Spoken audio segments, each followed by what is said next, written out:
on the west side, not lights, camera, action. Though there is a letter on the agenda this evening that refers to lights, camera, action. So.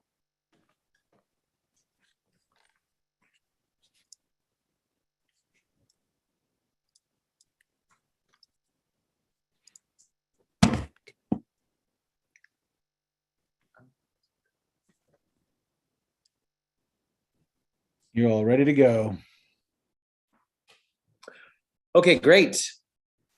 Good evening, everybody. I'm being told by my computer that my internet connection is a little spotty right now, so I apologize if I'm choppy or freeze. Hopefully that doesn't happen. But good evening. My name is Jeffrey LeFrancois, and I'm the chair of Manhattan Community Board 4. Welcome to the June full board meeting of Manhattan Community Board 4. It's June 1st. Happy Pride. Happy almost summer. And tonight we have an exciting evening, and we're here virtually by the order of the governor, allowing us to meet virtually due to changes in the open meeting law, which will expire on June 9th, 2022, in just another week or so. We'll be talking this evening about our hybrid meeting policy going forward based on the changes made to the open meetings law that have allowed us to be meeting in this way for the past about 2.5 years now. Stay tuned for later in the meeting for discussions in detail on that policy, how we'll be meeting and how we'll be meeting going forward.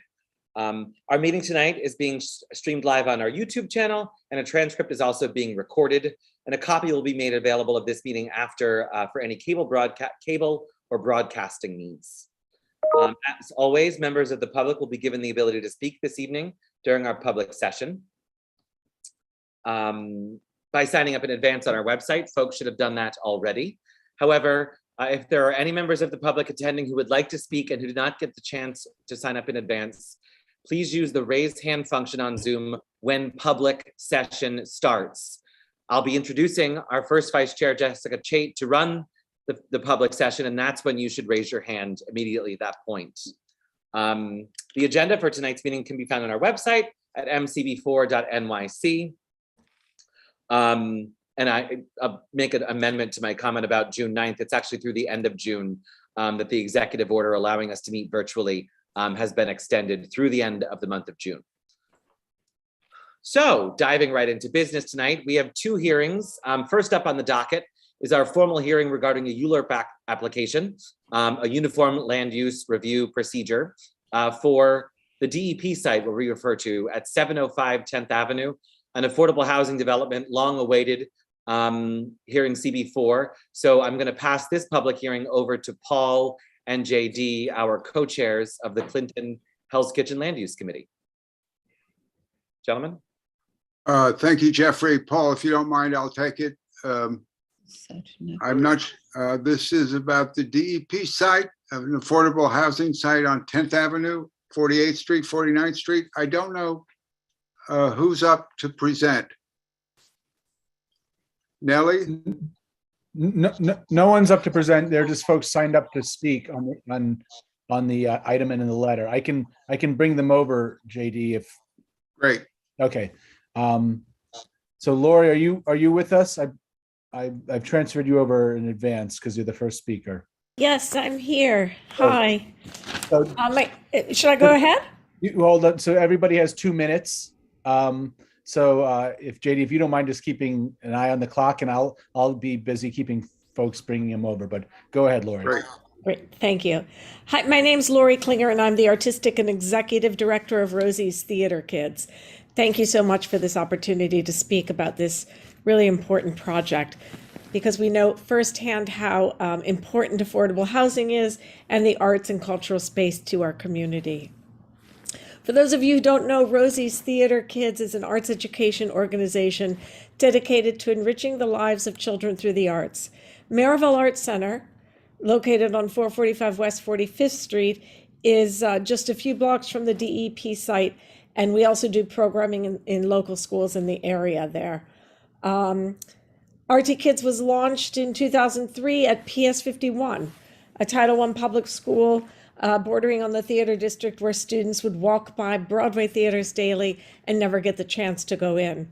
Our founder, Rosie O'Donnell, said it was like living in Hawaii and never getting to go to the beach. So we founded it in the heart of the theater district for that reason. The need for low and moderate income housing in our community is so important. 86% of our students we serve are from low income households. These families are able to live in the, should be able to live in the district and have access to the wonderful cultural offerings of Broadway and beyond. We're also observing the loss of critical art space in the district. We're thrilled to learn that the project will have Indie Space as the community facility tenant. Their proposed subtenant, Waterwell, does incredible work in some of the schools we work in, and we're very happy to see them growing deeper in the roots of the neighborhood. For these reasons, Rosie's Theater Kids is happy to support this project and the many benefits it will bring to the community. Thank you. Thank you, Lori. Thank you. Next up will be Rachel Berger Rosas. Hi, everyone. Thank you so much for having me. It's good to see some familiar faces. For those who don't know me, I am Rachel Berger Rosas, the founder and executive director of the Artist Co-op. Our mission is to create a thriving artist community. In 2017, I started the first artist co-working space in Hell's Kitchen. And after 3 years, we grew to serve almost over 175 artist members in organizations and hosted over 100 events. As a side note to this project, I used to live on 49th between 10th and 11th in a 5-floor walk-up. So unfortunately, in 2020, due to the pandemic, we had to close our space. The Artist Co-op is super duper excited to be partnering with Indie Space to program the ground floor community facility in 705 10th Avenue and bring our co-working space back to the community we love so much. The artists we serve are not the WeWork crowd. They are primarily low and moderate income, part of the gig economy, and they always need places to live and work.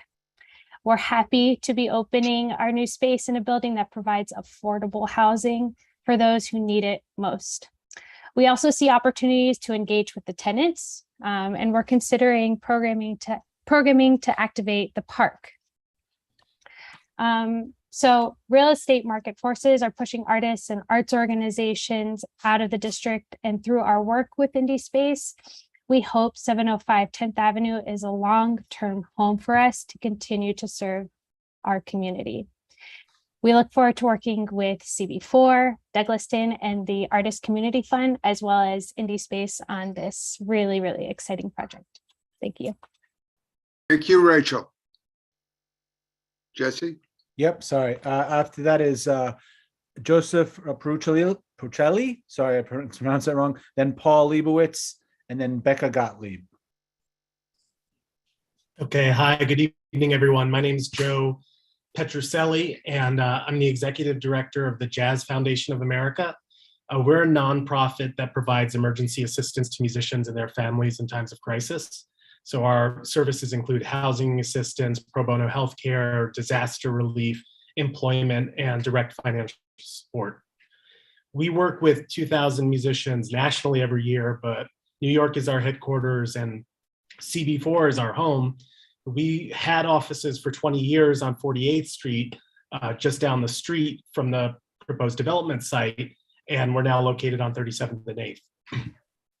Historically, we've served many musicians who live and work in Chelsea and Hell's Kitchen and who have contributed to the rich cultural fabric of the neighborhood and the community. So, and we also frequently collaborate with the Entertainment Community Fund to help our clients. So we are thrilled to support a project that will bring affordable housing for low and moderate income households into these neighborhoods. The folks that we serve lead precarious lives, and they often live on the verge of homelessness. They've worked all their lives, but they don't have the same benefits, savings, and safety net as your typical full-time worker. And so many of them are still recovering and rebuilding their lives from the economic havoc wrought by the pandemic. And, you know, I'll add, meanwhile, their music has continued to bring us comfort and solace, you know, throughout these dark times. So they deserve access to safe and stable housing in this community. And we also acknowledge that there's a growing need for affordable cultural space. Places to rehearse and perform have either closed or just been pushed out of the neighborhood. So we look forward to partnering on programming at the ground floor community facility and bringing free concerts to neighborhood audiences through our programs. And just in closing, this development brings together affordable housing for those who need it most, a space for the arts to thrive in this community, and a park. So I can't think of a better use for the site, and I thank you for your time and the opportunity to speak today. Hey, thank you, Joe. Thank you. Jesse? Paul, I I think- believe it's you, and then Paul? Becca. Hello, everybody. Good evening. It's great to be here. I'm Paul Leibowitz. I'm one of the founders of Indie Space and currently one of its co-chairs. We're really excited to be partnering with the Entertainment Community Fund and Douglaston to activate and lease the community facility space at 705 10th Avenue. As this project brings together critical affordable housing, much needed open space, and affordable ground floor art space to enhance the neighborhood and the lives of the residents. For those of you who don't know about us, part of our mission at Indie Space is to help create affordable performance or rehearsal spaces for the independent theater community. And at this site, we'll be working with the Artist Co-op and Waterwell to program the space. This district has such a rich cultural community, as you all know, but unfortunately, we also know that many performing artists and cultural spaces have been displaced, and very recently, many of them have. We look forward to operating a long-term affordable workspace for artists and to build upon the exciting cultural network in the neighborhood. We would also explore opportunities to serve tenants in the building and the community at large, and also look at ways to engage with the adjacent open space. So in summary, we're really excited about the project, and we look forward to working with the community board, the development team, and the city to realize this important endeavor. And I thank you very much for your time. Thank you, Paul. I think Becca is the last speaker, Jesse. I believe so. Hi, I'm Becca, and thank you so much for having me. I just wanted to say how excited I was about this project, and I wanted to say I'm an artist. I do musical theater. I'm a freelancer. I'm a personal trainer, different jobs, and I live on 52nd and 11th now, and I wanted to say I'm so grateful for the Actors Fund for helping me find affordable housing. They helped me with 3 different projects, and they educated me, and it's quite complicated as a freelancer to get through the application process. And they really helped me. I know that I have a lot of friends and artists in the community that would be so grateful and they actually have helped a lot of my other friends find affordable housing, and I know that they will continue to, but I have so many friends that really affordable housing would really change their lives, and they're artists. I lost a lot of my jobs during the pandemic, and I was able to stay here because I have affordable housing. And I'm so grateful for the Actors Fund for providing that more projects and providing the help and education to know about these projects, so I can take dance class, I can see shows, I can support the community and really stay here. I also wanted to say that I am in the low and moderate income bracket, and that is very important.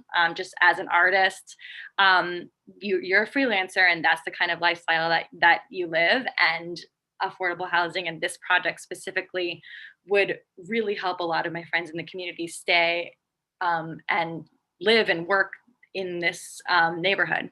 And I would love some rehearsal space, and I think that is so exciting. And I just wanted to express my gratitude for the Actors Fund for helping me get in, and I know that they'll educate a lot of other people, artists and everyone in the community, and I'm super excited about this project.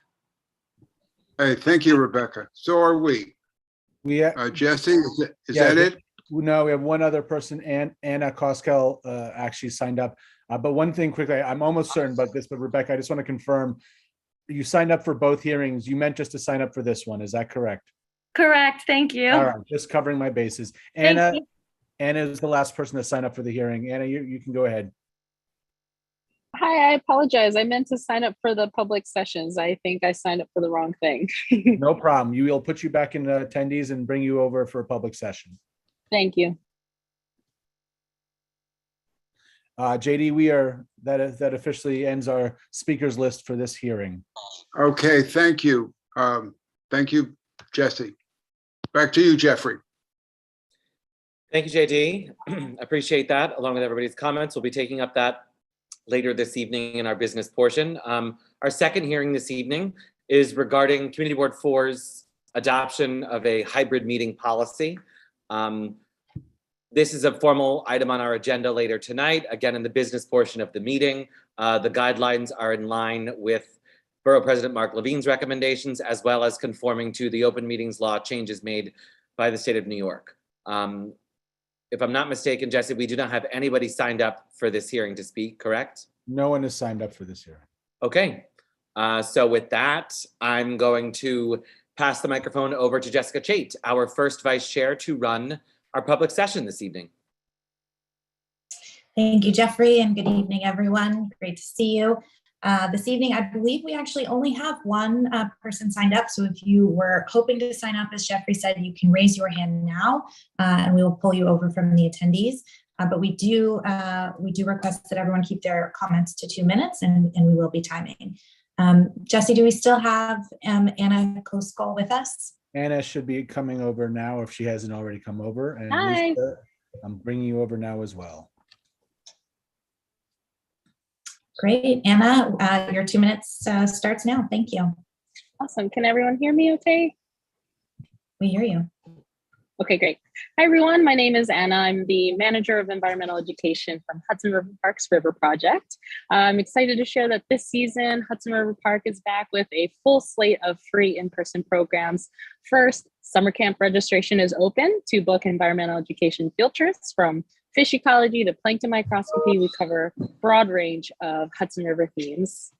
And that starts on July 5th. Our wet lab, which is the park's research aquarium located on the south walkway of Pier 40, will be open for look-ins on Tuesdays, Thursdays, and Sundays. Healthy on the Hudson has already begun with yoga, HIIT training, Pier 46, Pier 64, presented by Lululemon this Friday. So yeah, June 3rd coming up. Sunset on the Hudson returns to Pier 45, weekly series of eclectic music performances. Following week is our return of the Hudson River Dance Festival. So that's on June 9th and 10th, presented by Hudson River Park Friends and curated by the Joyce Theater. And remember to mark your calendars for Blues Barbecue Festival. That's August 13th at Pier 76, and Submerge Marine Science Festival, October 14th and 15th at Pier 84. So you can find all of this on our summer schedule on our website, hudsonriverpark.org/events. Lastly, we are celebrating the 3rd anniversary of our plastic reduction initiative, Park Over Plastic. So we're releasing our toolkit, which is a free guide, comprehensive, to encourage other parks, businesses to reduce plastic waste. You can find all of that on our website, hudsonriverpark.org. Thank you, everyone. Thank you, Anna. That was great. We have Lisa Wager, who I see is pulled over. And I also just want to acknowledge Betsy Schmidt had signed up as a representative for Representative Maloney. So I think she'll be in that section, but just want to acknowledge that she did sign up and it looks like she is here. But Lisa, we're happy to have you. Your time starts now. You are on mute.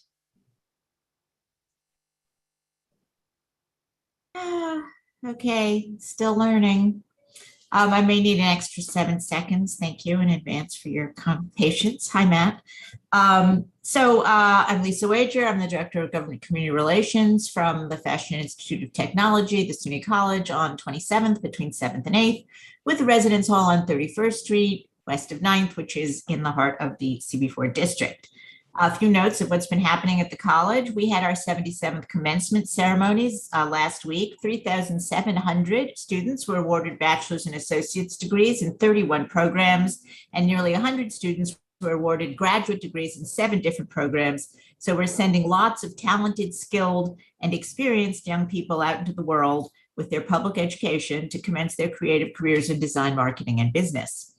Our Center for Continuing and Professional Studies is offering summer credit and non-credit certificates and courses, in fashion, business, design, technology, marketing, and other topics The programs start on different dates throughout the summer. They run 3 to 8 weeks. Some are in person, some are remote. They're all taught by professionals in their industries, and they're available at SUNY public higher education prices. The courses include product lifestyle management software, fashion styling, sustainable marketing, even intro to woodworking, and many more.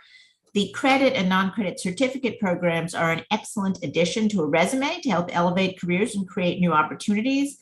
There are certificates in motion graphics, which is what we now call animation, intro to 3D printing for designers, website development fundamentals. The newest certificate is the art of personal branding. The website is open for many of these. You can go to the center's website to register. And a wonderful exhibition opened today at the museum at FIT. It's Dior and Balenciaga, the kings of couture and their legacies. It features fashions by Christian Dior and Cristobal Balenciaga, the two most important couturiers of the mid-20th century. Dior and Balenciaga exhibition is the first to juxtapose the work of these legendary designers side by side, and all the items featured are from the museum's private collection.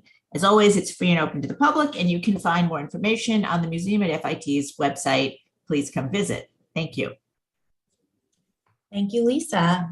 Jeffrey, that I believe concludes our public session. Thank you, Jessica. And thank you, everybody, to those who spoke. And actually, thank you to everybody who didn't, given that there was only 2 folks on the public session this evening. Next phase of our agenda is the adoption of the agenda. However, there is an item I'm going to add to the new business section of the agenda. We're going to call it item 23. It was recently circulated by Jesse very late in the day today, thanks to the work of Carrie and Jessica on this. It's a letter to Deputy Mayor Maria Torres Springer regarding 44 through 54 9th Avenue, a building in the Gansevoort Market Historic District on the corner of 14th Street and 9th Avenue that we have long been involved with. Some new information has come to light on that. And so Jessica and Carrie have drafted a new business letter for that we'll take up later this evening. So any questions on the agenda? Could I get a motion to adopt the agenda as amended? Thank you, Viren. Is there a second? Second. Thanks, Tina. The agenda is adopted. On to the minutes. Minutes from our May meetings. Thanks to our secretaries, Blake and Katie. Are there any questions on the May 22 minutes? Seeing no questions, I will take, oh, Jesse, did you have one? No, I didn't have a question. Did we vote on the agenda? I know there was a second, but I don't know if we voted. So let's just do a big old vote. I appreciate, so I'm gonna go back. On the agenda, any objections? Abstentions? Present not eligible? The agenda passes. Thank you. On minutes, back to the minutes, folks. Any questions on the minutes? I'll take a motion to adopt. Motion to adopt. Thanks, Tina. Is there a second? Second. Thanks, Leslie. Again, any objections? Abstentions? Present not eligible? The minutes are adopted. Thank you. Moving right along into our reports from elected officials this evening. Do we have the borough president with us? I see Tricia, but I'm not sure if Mark is. Hi, Tricia. Let's bring Tricia over. I'm bringing her and Brad over now. Great.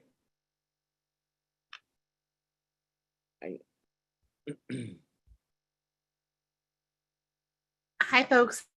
The borough president should be on his way. I apologize. He's got a bit of a calendar situation on our end, but just texted Jesse about it. He'll be here shortly.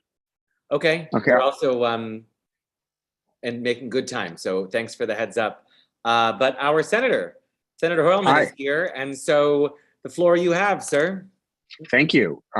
Great to see you. Natalie from my team is on. Thank you, Natalie, for getting me here. I'm in Albany, Jeffrey. You can see some of the austere background that surrounds us as we pass hundreds of bills over the last 24 hours and next 24 hours here. The session ends tomorrow. A couple of quick updates. One, speed cameras. I know it's a big issue for the neighborhood. I'm happy that we have returned or granted home rule to New York City to make those speed cameras run 24 hours, 7 days a week. I want to increase the number, but that's going to be a fight for another day. But at least we'll be having those speed cameras in school zones operating 24 hours. A credit to my colleague, Senator Gernardus, who got that bill over the finish line. Secondly, helicopters. That's been a perennial issue for so many West Siders. And we have taken today in the New York State Senate the first step, and I think New York State history, in trying to curb chopper use. I've created, through legislation that I carry with Assemblymember Dick Gottfried, a new cause of action for nuisance in terms of chopper noise for non-essential helicopters.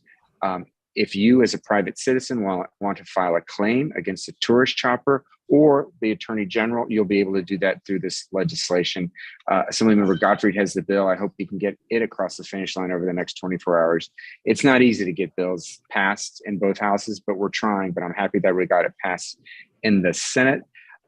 Third, gun safety, an issue that's certainly on everyone's mind with the tragedies in Buffalo and, of course, Texas. Really is heart-wrenching.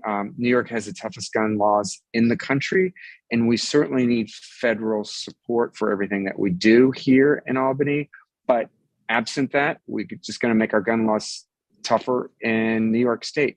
So today, Assemblywoman Rosenthal passed legislation to require micro-stamping technology on all handguns. That means that new handguns that are manufactured would have to have a special pin that imprints a serial number on the shell casing, so that when a gun is fired, law enforcement can track the shell casing to the gun.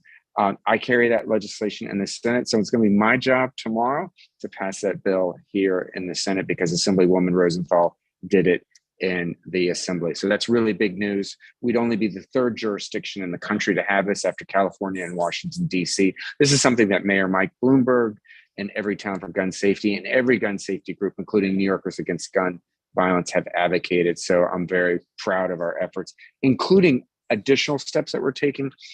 A bill that I carry would outlaw once and for all large magazines. Those are magazines that carry more than 12 bullets. That was used in the Buffalo tragedy. And it's going to make it easier for law enforcement to prosecute those crimes. We're also banning Kevlar body armor. No sportsman needs body armor. And we're going to make that illegal to be sold in the state of New York. We're expanding our red flag laws. Those are extreme risk protection orders, so that if an individual is in danger of harming themselves or other people, there'll be more people who can report that to a court of law and hopefully get that gun out of the hands of that disturbed individual. It did not work, we saw in Buffalo, tragically. That's why we need to expand it and strengthen those laws. Finally, Adult Survivors Act passed both houses and was signed into law by the governor.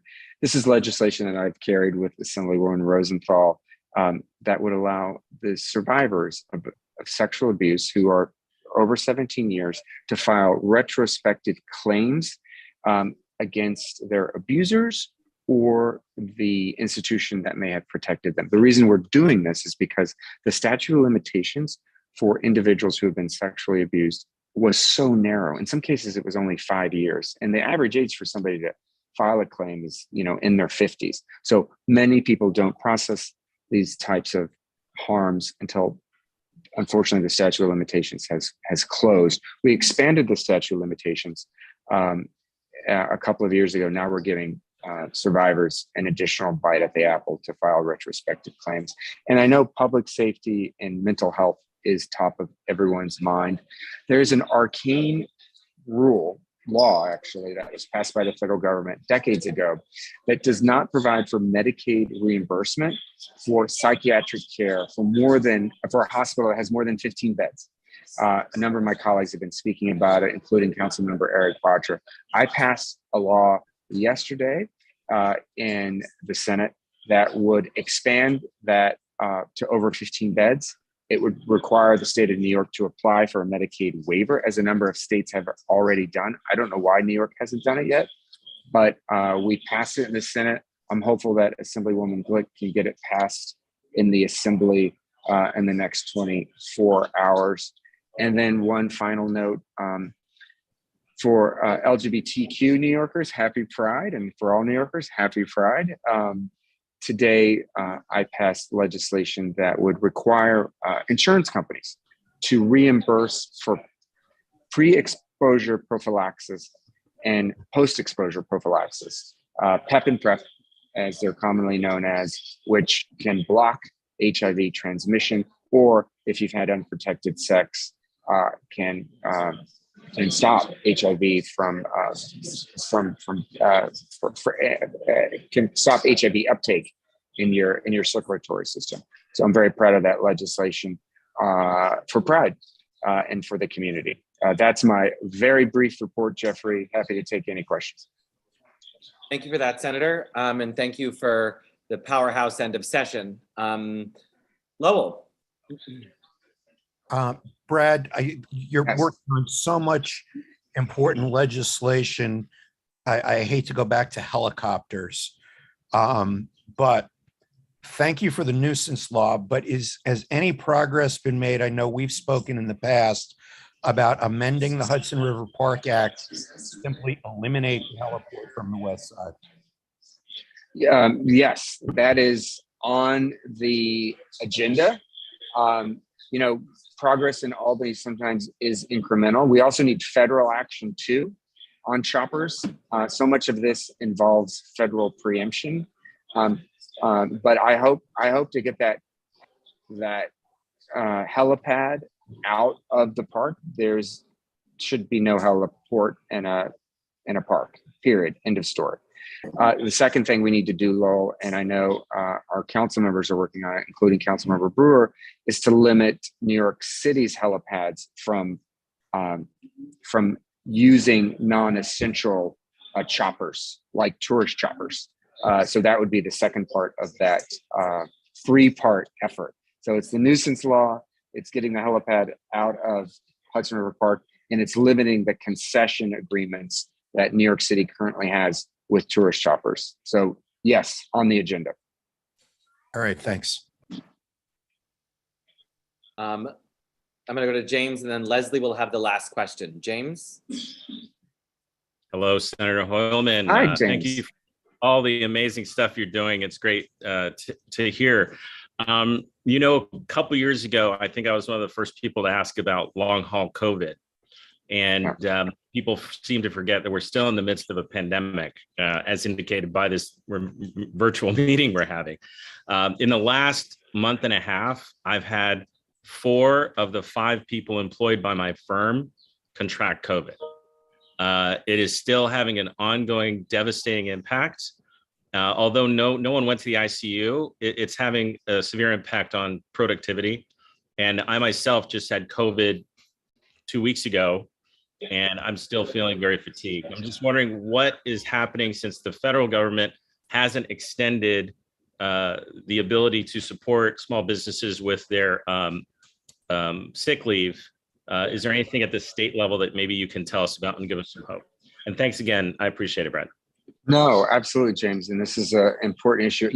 I do have legislation to create a long haul COVID task force.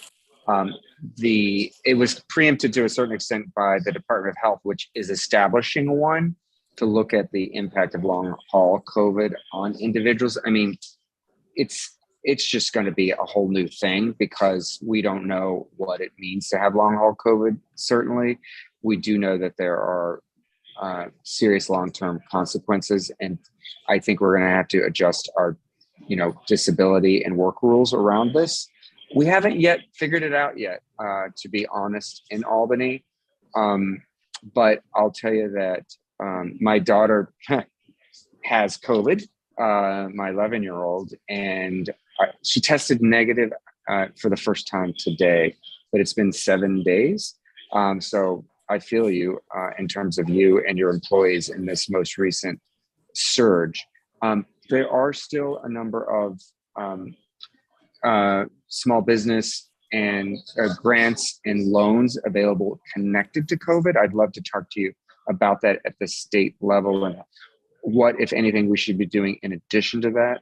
we certainly put additional funding into the state budget back in April on this in this area. But if you have ideas, James, we should definitely talk offline about specific programming, particularly as it relates to employees who, you know, have been stricken with long haul. But I'd love to talk to you more about it. Thanks, Brad. Yeah. Leslie? Thank you. Thank you for all that you do, Brad. Thank you. My question has to do with what Albany's perspective is on Roe versus Wade. Where are we in that? Thank you. Wow. Yesterday we passed a package of bills to prepare New York for Roe being overturned. And one of those bills will create a safe haven for individuals who are coming to New York to seek abortion care, and will prevent, for example, law enforcement and others from cooperating with other states that may, as 25 or more states have already indicated, may criminalize abortion services. So that's number one. Number two, Leslie, sorry, we passed my legislation on limited service pregnancy centers. These are like sham health centers that pose as abortion clinics, but are in fact run by religious institutions, don't provide the full panoply of reproductive health care, including abortion services, and waste a lot of time for individuals who are pregnant and need prenatal care. It's an outrage that they frankly exist in the first place, I would suggest. But Assemblywoman Glick and I have passed legislation that's going to require a Department of Health study of these centers. The truth is that there are hundreds of these in the Northeast, over 100 in the state of New York, and thousands across the country. There are actually more limited service pregnancy centers than there are abortion facilities. And the estimate is that 1 in 3 women of color are going to live closer to one of these limited service pregnancy centers than an actual full-on center that could provide them the whole range of abortion care as well as contraceptive care. So that's a very important bill. And then third, we hopefully will be codifying over the next 24 hours a woman's right to reproductive health care in our state constitution. Negotiations are still underway, but Senator Krueger has legislation that I've supported. There's a difference of opinion between the two houses on how it should be worded, but hopefully we'll get that done. I'll tell you that, I'm glad we passed legislation when the Senate changed hands to codify Roe v. Wade in our statute. We're now trying to raise that to the next level and actually put it in our state constitution. Thank you. Thank you. Hector, final question. Hi, Senator. Hey, Hector. How are you? Happy Friday. Good to see you again. I do have a question concerning ERAP. From what I understand, there's been funding in the new budget allocated for the ERAP program. So some of the folks that applied last year up to now, hopefully they're being reviewed. My biggest issue is that even from the first rounds of money suspension, the NYCHA residents were not allowed supposedly to have funds released to cover their rent, even though many families here suffered the same problems that people who are non-NYCHA residents do. So I'd like to find out if anybody's following up on that, because right now a lot of NYCHA families are in limbo when it comes to their rent and their living circumstances. Yes, I hear you on that. ERAP, for those who don't know, is a fund that reimburses landlords for COVID-related rent arrears. And the key thing about ERAP, and I think one of the most important things now, as we're in this period, is that if you apply for it, you are protected from eviction. So the important thing to remember in terms of NYCHA, Hector, is that no NYCHA resident is permitted to be evicted for arrears on their rent due to COVID. So in a way, they have that ERAP protection. And we definitely need, though, Hector, additional support for NYCHA residents. We're looking at legislation. We may pass in the next 24 hours, and you may be familiar with the NYCHA Trust proposal that would do something not too dissimilar from what our neighbors did at Chelsea, Elliott, and Fulton in terms of a new way of funding repairs. This would be through a publicly owned trust and hopefully create additional revenue streams from the federal government. But we certainly need to put more money in ERAP, and we're waiting for federal dollars. The governor has said she'll match those if the feds come through. But right now, ERAP is so important because even if your landlord's not going to get the money, you need to apply to protect yourself from eviction if you're a non-NYCHA resident. If you're a NYCHA resident, there's no way you can be evicted for COVID-related arrears. Thanks. Thank you. Thank you for that, Senator. And then also just a thanks for your sign on the letter to City Planning regarding supporting the board's position regarding Pier 92 and 94. We thank you for your support on that and for the meeting we had last week right before the holiday weekend. So thank you for that. Yes, and thank you for a number of meetings that you and your colleagues have arranged for local elected officials, including Assemblywoman Rosenthal and I recently. Sure. So I appreciate that. Well, thank you for being here, and back to the floor, please, to finish up the people's business. Yes. You too. Thanks, Brad. Have a good night. Okay, you too. Bye. Let's see. Next up on our list, I believe we have representatives here from Congresswoman Carolyn Maloney's office. Betsy Schmind is here. Betsy? Hi, good evening, everyone.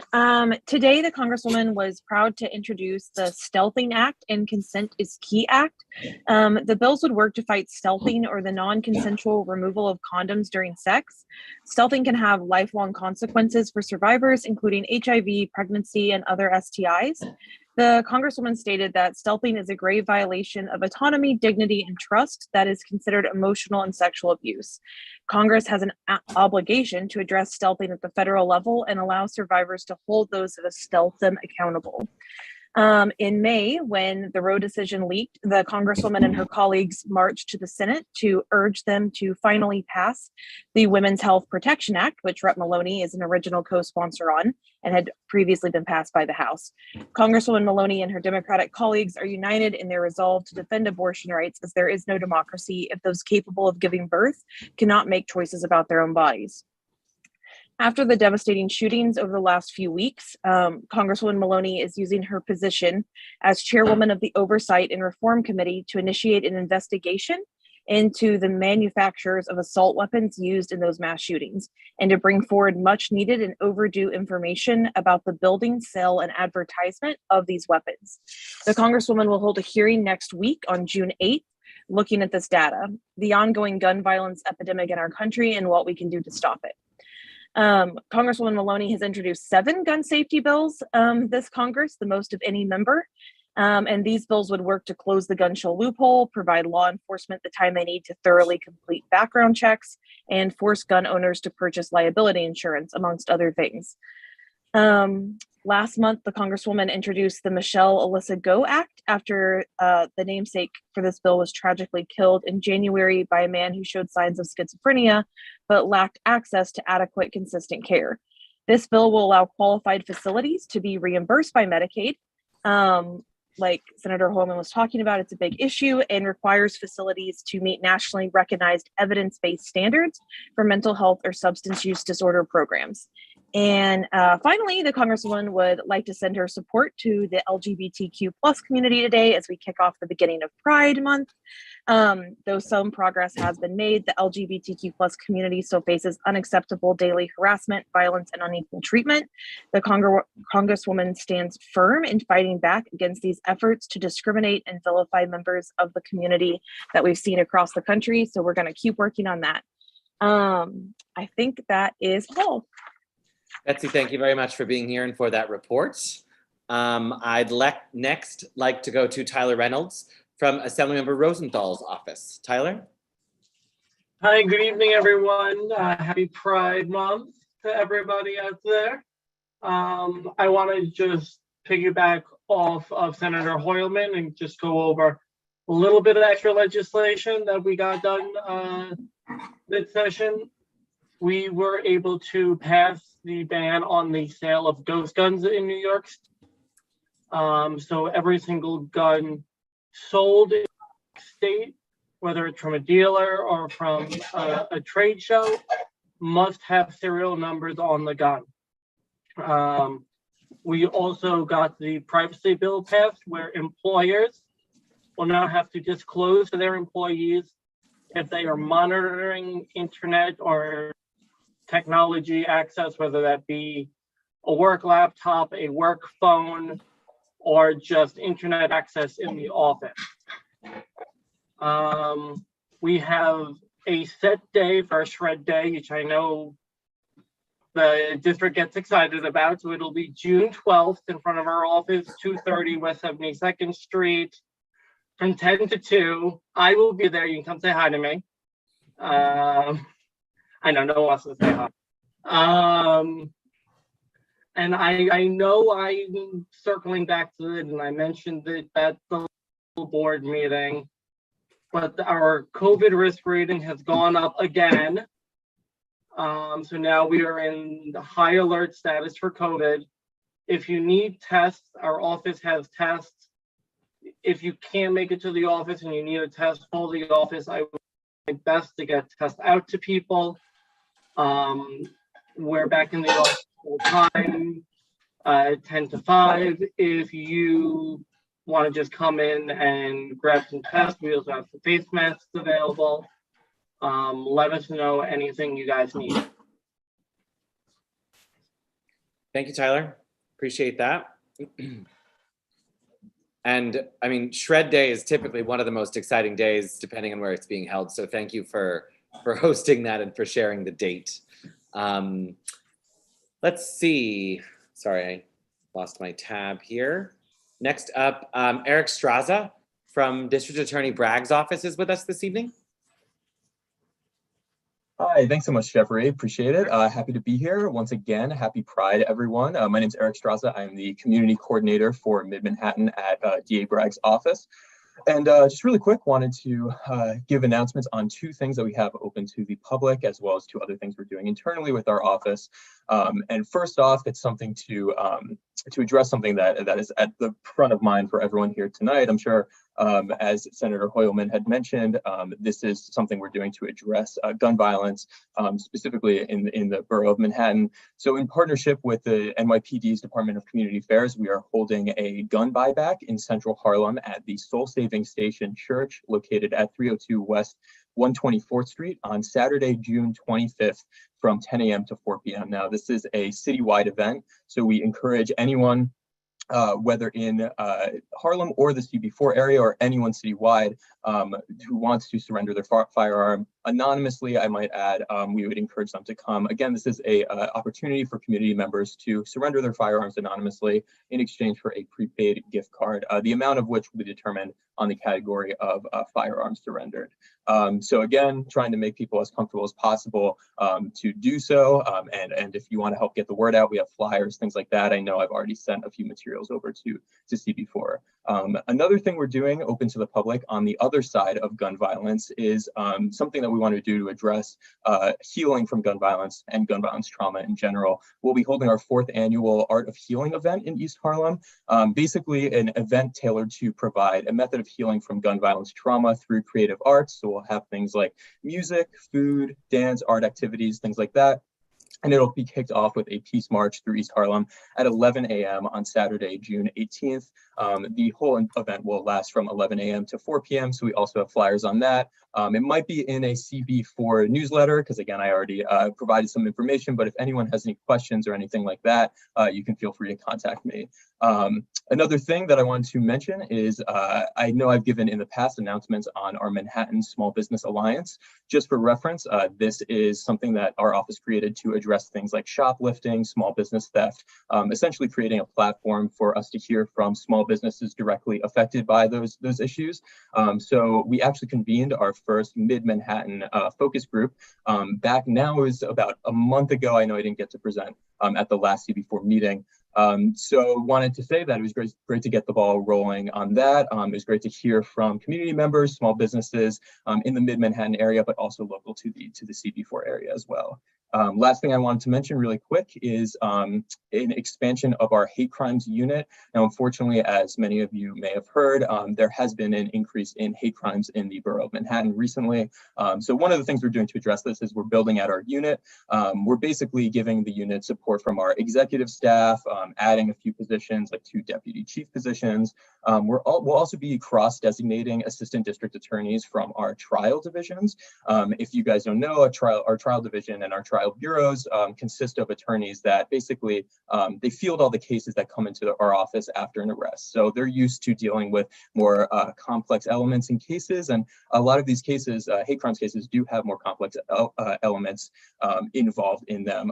But all of the support will allow us to do things like increase the unit's proactive investigations and prosecutions, ensure internal staff and police officers receive specialized training, because like I said, some of these cases do have complex elements and also sensitive elements because of the nature of the cases with which the unit will deal. We'll be expanding community engagement, strengthening victim services and support. But all this is to say that if anyone here or anyone you know has been the victim of a hate crime, we encourage you to call our office and report it. Again, I can provide that information as well. We have a hate crimes hotline.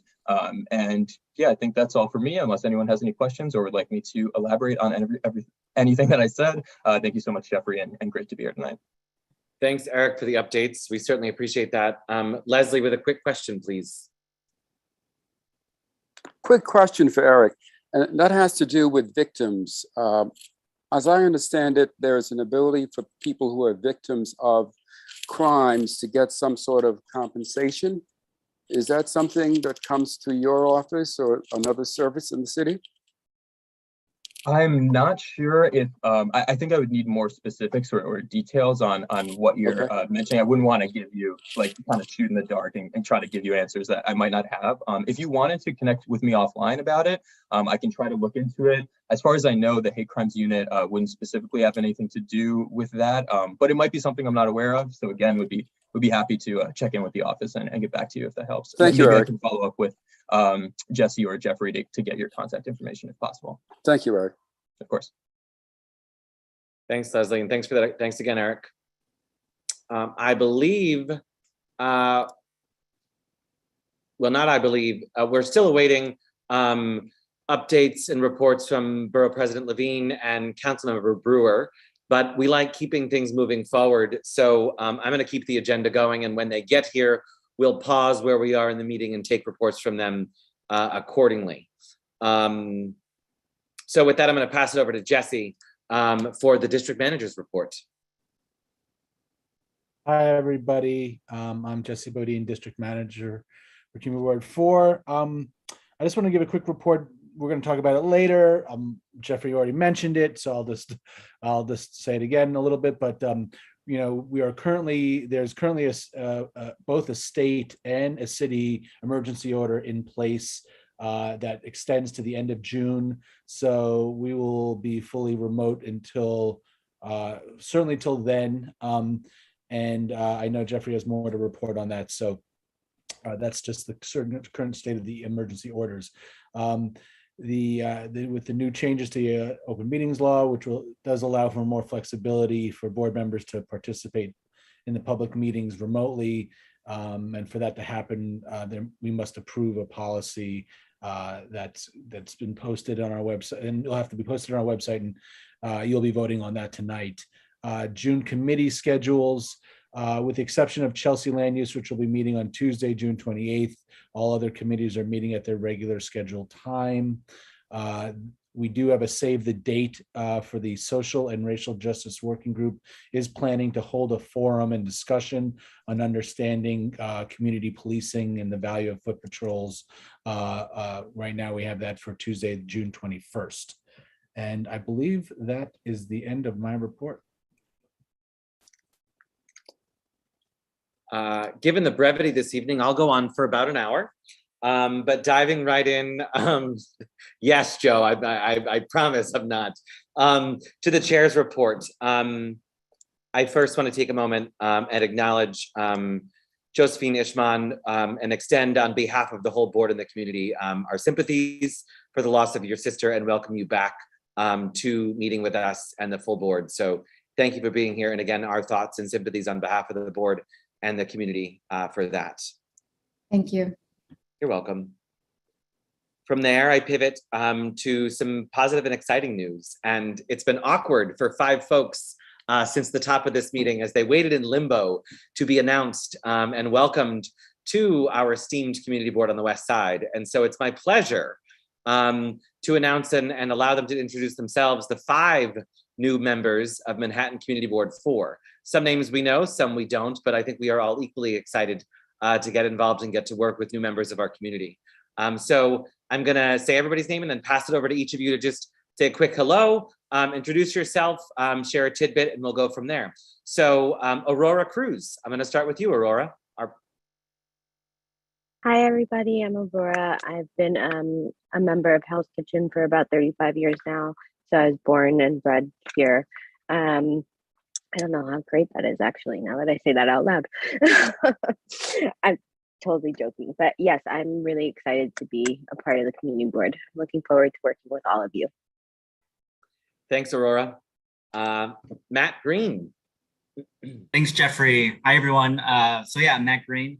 Very excited to be joining the board. Consider it a real privilege to be serving with all of you, working on behalf of our West Side community. Just a little bit about myself. I've been a resident of CB4 for the last 12 years, lived in Chelsea on West 21st Street, and I currently live in Hell's Kitchen with my wife and 6-year-old son, Leo, who is a kindergartner at PS 111. So yeah, really looking forward to it again and getting things done for our community. And Matt knows more than most that he signed up, for this very specifically, knowing know what what I'm in he was for. Getting into. Thank you, Matt. Yadira Jimenez. Good evening, everyone. My name is Yadira. I am a Hell's Kitchen resident for 13 years. I grew up in Park Slope, Brooklyn, and then moved over here to the city. I have a 17-month-old son. I'm excited, I'm honored, and I'm fully committed to the community. And as I like to tell everybody, let's get into some good trouble. Thanks very much and welcome. Charlie Todd. Hey everybody, my name's Charlie Todd. I've lived in Community Board 4 since 2004. I've been in Hell's Kitchen for about 10 years. And my wife and I live on 54th Street with our 2 children, one of which is in Midtown West, PS 212, and the next will be starting pre-K there next year in the fall. And yeah, I'm very excited to be on the board, honored to be serving with all of you, and looking forward to more. Thanks, Charlie. Welcome. And finally, Carl Wilson. Hello, everyone. I think I know most of you, but there are a few faces I don't recognize. So I'm Carl Wilson. I am also a Hell's Kitchen resident. I live at 54 and 10th Avenue, so on the northern edge of the district. But I am thrilled to come back to CB4 as a member. And it's very exciting to get to serve with all of you, many of you who have taught me quite a bit about this community and the dealings on the West Side. So it's a pleasure to be serving with all of you, and I'm looking forward to it. Thanks. Thanks, Carl, and a hearty welcome and best wishes to the 5 of you. We look forward to figuring out which committees you'll be joining. A whole other segment we'll move that forward in the meeting, but thank you all for being here and welcome to the family. Moving on, small meetings and ongoing working groups report. Again, maintaining that the Port Authority Bus Terminal Replacement Working Group continues to be on pause as the Port Authority works to incorporate our comments and respond to us and other agencies involved. Similarly, on Penn Station, there have been some updates, but nothing too transformative. We hope for a lot more information coming down the pike in the next month or so. There's a number of board meetings scheduled or set to be scheduled by the Empire State Development Organization, at which they intend to take up some of the issues we've been advocating for. So stay tuned for more meat on that topic coming forward. Our working group continues to plan and organize around the issues we've been advocating for accordingly. Sanitation Planning Working Group, they're finalizing the recommendations. Christine, anything specific you want to add from that on that working group? I know we hadn't touched base on it this month. Anything specific on the updates there? Fine. Okay, perfect. Thank you. On small meetings, we had a number of them this month. We met with our local elected officials regarding the Penn Station area and the general plan for the GDP and our approach to that. We had a meeting, thanks to Councilmember Botcher, and a number of our other West Side electeds regarding shore power to the Manhattan cruise ship terminal, a very important issue to us, and also more ferry service on the West Side. Leveraged into all of these meetings was a discussion around the changes taking place at Piers 92 and 94, which is unfortunately a perennial issue for Board 4. We've been waiting for improvements on those piers since 2008, when the first deal was struck on that. And I think almost every single chair before me can speak to a discussion or a talking point on this. So we will be taking up a letter for ratification later on that topic this evening, but we did our part to rally our West Side representatives and grow the chorus on that topic as well. That's it for small meetings. There were other, excuse me, actually it's not. We also had a meeting with the City Planning Commission and a number of elected reps regarding the MTA site, the ULURP action taking place at 54th Street and 9th Avenue, as that continues to work its way through the system. And we continue to work to negotiate what we see as the need to be a better deal to return that to its original proposal of more moderate and middle income housing and a reduction of the MTA office space as well in the site. So to be continued on that as it works its way through the ULURP process. I believe it lands itself in the council, which is the next step at the end of this month. Jesse mentioned, and we will be taking up this evening, our hybrid meeting policy. We've been operating for the past 2.5 years under the executive orders issued both by the city and the state. Earlier this year, the legislature took up amendments to the open meetings law, which relaxed a little bit how we are allowed to formally meet, take votes, make decisions and recommendations accordingly. The hybrid policy that's before the board this evening codifies the changes, will provide for an amendment to our bylaws, and also is in line with the recommendations of the Manhattan Borough President, under whose purview we fall as a community board. So like I said, we're going to be taking that up later in the meeting to formally vote on this. This has now been discussed for, I believe, 3 months at our executive committee meeting. There's a number of terms and definitions that might need color. Hybrid means in-person and virtual participation. Virtual participation means online, over the squares, a la how we're meeting this evening. The hybrid is the merging, the allowance for the two. Some important specifications around that are stipulations for quorum. There must be an in-person quorum for members of the board. Unfortunately, CB4 is not allowed to enforce a vaccination or a mask mandate policy. And so we will be circulating a good neighbor letter, which encourages recommended health precautions and uses based on sort of the status of the pandemic, if you will. And we'll be keeping folks apprised on that. I did mention though that the executive order is extended right now through the end of June. So no matter what, we will continue to meet virtually through the end of June. My recommendation as chair of the board will be that we continue to meet virtually in the month of July as well, but for our full board meeting. Our full board meeting in July is a quirk of the calendar. It takes place July 27th. Thank you, Mr. District Manager. It's the end of the month where we'll take up business from June and July. We will be working to host that meeting outside. So that is, it's perfect for summer and perfect for the state of the environment, no matter what. So stay tuned for more on that. But accordingly, in July, if the executive order is not extended, votes from the committees will really be less formal than they otherwise are. And items at full board will be taken up accordingly. Because we're not necessarily exactly in line with the open meetings law, we need to make sure that the full board is to the letter, very specifically of the law, to make sure that the positions we do take cannot be contested in a court were something to happen in that way. But I feel good about this course that we're taking, given that we are planning to meet in person at our July full board meeting. And of course, provided some action does not come up that would require a real in-person vote from a committee so we could ratify a letter. I intend this to be the policy until September, when our hybrid policy that we'll take up tonight takes effect. Christine, is your question on this topic?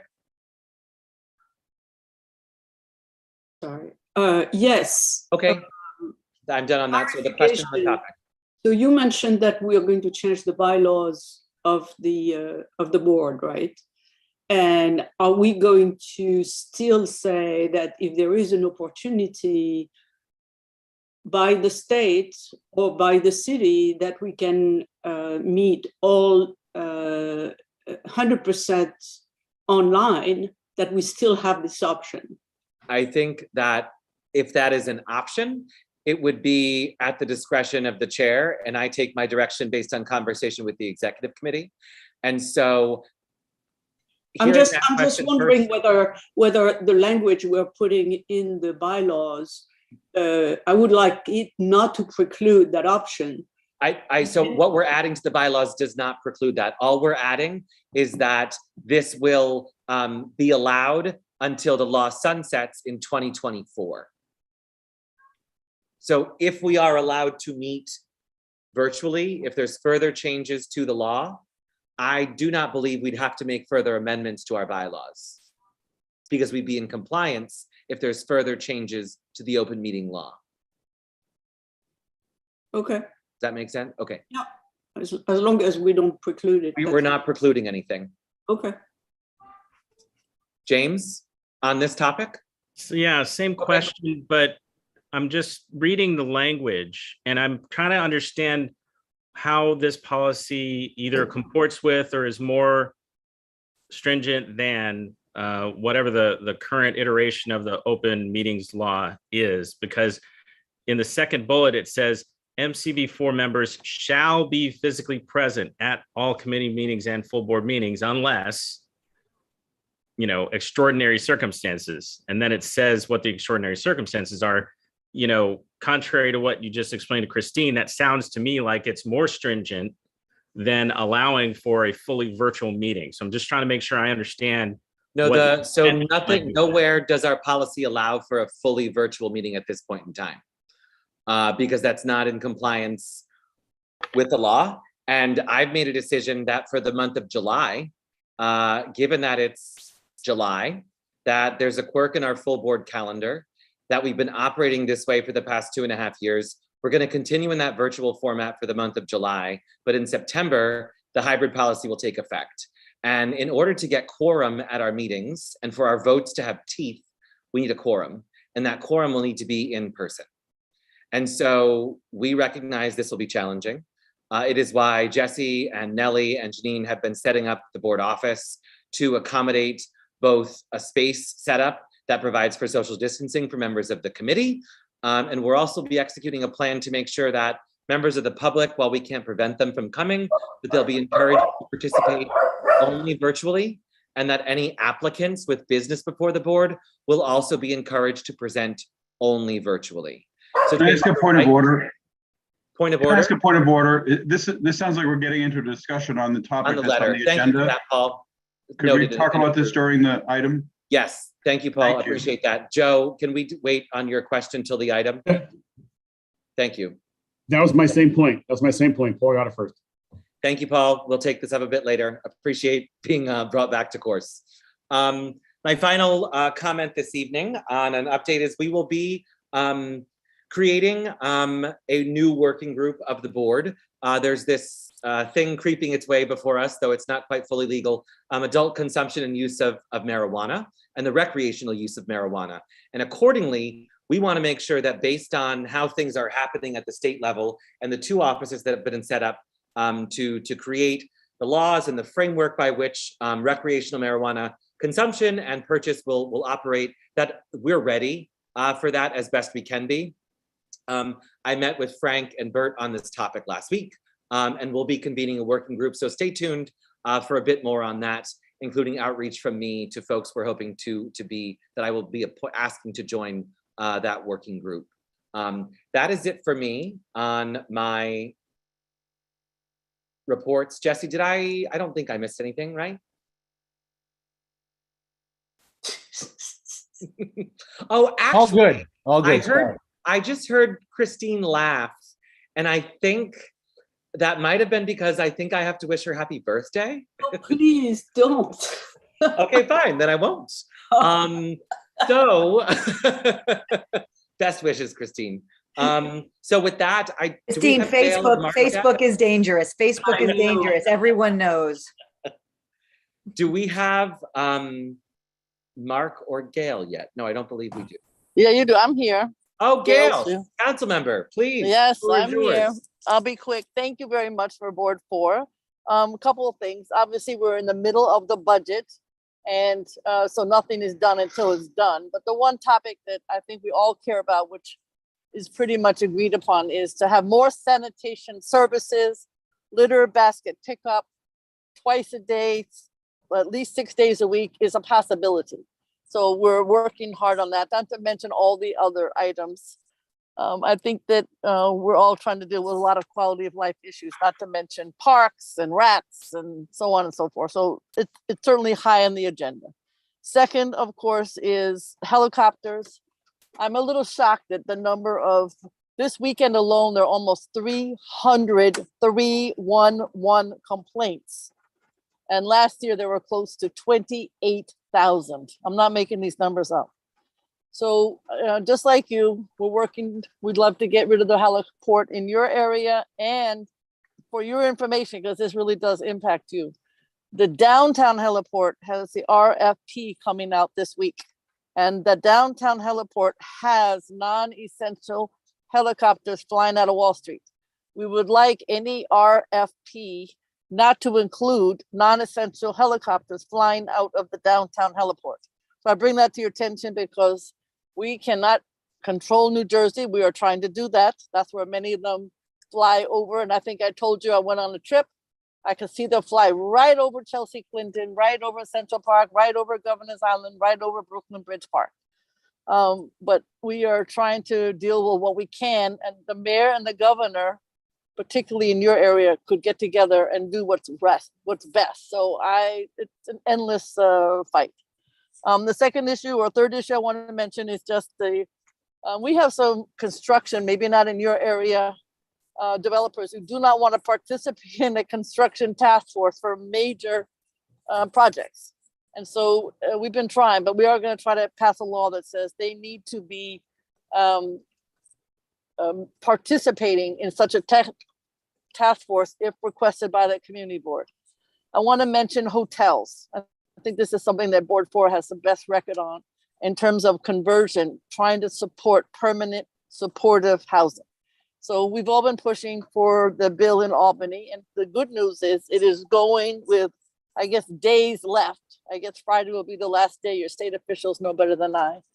But the bill that would permit hotels to be converted to permanent supportive housing with nonprofits, supported by the mayor, the governor, the union, is gone to Ways and Means tomorrow morning, as opposed to being lost and passed by the Senate. And it's just the Assembly where we need to get the support. So any last minute calls to the Assembly are much appreciated. It's a big deal to have this possibility. Two hotels were not able to be converted, 500 units, because there was no such bill. So I bring that to your attention because you know more about the housing than I do. Something very special, which is a little bit of patting myself on the back. I went to Stephen Hughes's walkout. He was head of the Manhattan South. I don't know if you got to know him, but those of you who did know, he was an amazing chief, 41 years. And Chief O'Reilly gave a wonderful remarks about him, but he did invite me, and I was the only elected official invited. And to be there to see his extraordinary service given accolades gave you a lot of hope for what the police department is about. He was very special, and he's certainly going to be missed. He's going to be teaching at John Jay College. And so those students will certainly benefit from his expertise. But he said very nice things about me in his remarks, and I have to say it was a very special moment. In your area also, we're counting all the trees. I want every tree bed filled. I hate seeing empty, vacant tree beds, so we hope that helps. We're doing it all the way up to 108th Street. And just finally, I want to just go back to the budget for a minute. Even though there are good dollars in terms of revenue, it's always this horrible situation. You have to cut things that you know need to be continued. I think in some cases between the mayor and the city council, we'll get things restored. But between the, hopefully there'll be faster capital dollars will be spent more quickly, and hopefully there'll be better just in just services in general. I think we all agree that the time involved is really stressful in terms of trying to get anything done with some of these agencies. I did go to Rikers for the tour last Friday, and I was impressed with the commissioner who is trying to get some of the correction officers to return to work. What you'll find amusing, because Board 4 knows that I have a sense of humor, an awful lot of detainees knew me, and I thought that was great because I like to know that. But there are an awful lot of them who said, "Hi, Gail. Hi, Gail. Hi, Miss Brewer." So that was a compliment, but there were an awful lot of them. Mostly the issue that I have been saying to the entire city, I love every single person who lives in NYCHA, but that is the community that needs help. And it was interesting to me that the correction commissioner had not met the health and hospitals commissioner, had not met the NYCHA commissioner. And so I'm going to try to put those together. That's a combination where they all have to come together, because even though there's a lot of effort going on to what detainees do in Rikers, it's not busy enough, in my opinion, not comprehensive enough, and still not comprehensive enough when they get out. Because you ask young people, so you're leaving tomorrow, something, what are you going to do? I don't know. That's not the answer I need to hear. So anyway, there was you're going to see the issues on your streets if somebody's not paying attention to what happens when people, they need support when they leave. Anyway, thank you very much, Board 4. And hopefully in the near future, we'll be able to give you an update on the budget. Thank you. Thank you, Gail. Appreciate it. So we will pause again when the borough president gets here, but I do want to keep things going. And so with that, we're going to move into our agenda. And up first, over to Paul and JD for Clinton Hell's Kitchen land use, please. Hi, everybody. I'm going to handle this first letter. It's a letter to Tishman Speyer. So just to note, folks, item 1 is referred back to committee. So we're starting with item 2. Oh, sorry. Yeah. Letter number 2. Letter number 2 is a letter to Tishman Speyer. Tishman Speyer is a large developer who has worked very closely with the community in the past. They've been very good community partners. They're looking to build at 99 Hudson Boulevard, which is at between 36th and 37th Street as part of the Hudson Yards rezoning area and adjacent to the Bella Abzug Park. As good community partners, they came to us to talk to us about what's happened already there and what they're hoping to do moving forward, including the completion of that portion of Block 4 of the Bella Abzug Park, the planned condemnation of Hudson Boulevard East, and the acquisition and demolition and condemnation of a building that faces West 37th Street, and how that is progressing. And they are going to be coming forward with a plan for a zoning text amendment. And in that zoning text amendment, they are seeking a potential 2.4 FAR addition to 99 Hudson Boulevard. And they basically wanted to get the community's thoughts on that. How would we react to such a movement? So the letter before you kind of goes through what the issues were with the community and how we would generically react to such a proposed zoning text amendment. The amendment doesn't exist yet. There isn't an actual action on it. This is just some community feedback, again, because they have been good community partners. They're coming to us very early in the process. I did get some edits from some friendly amendments that have been changed, but of note, I want to point out that on line 103, the language there seems to imply that we support the additional 2.4 FAR, so I changed it slightly to read there are two specific issues for further discussion. So the implication of support does not exist then. Any questions on the letter? Thank you, Paul. Any questions? Okay. Oh, Joe, did you have a question on the letter? Yeah, just a few things, Paul. I'll send you some notes, just some quick factual corrections in the letter about who's purchasing or not and how the title transfer. But I just wanted to note in lines 82 to 83, talking about that our streetscape improvements exceeds 4 million. I think it's important not to put a value there, just to note that it well exceeds 2 million. So we're not actually beginning to negotiate something at this point in time. So you're saying exceeds 2 million and not have 4 million?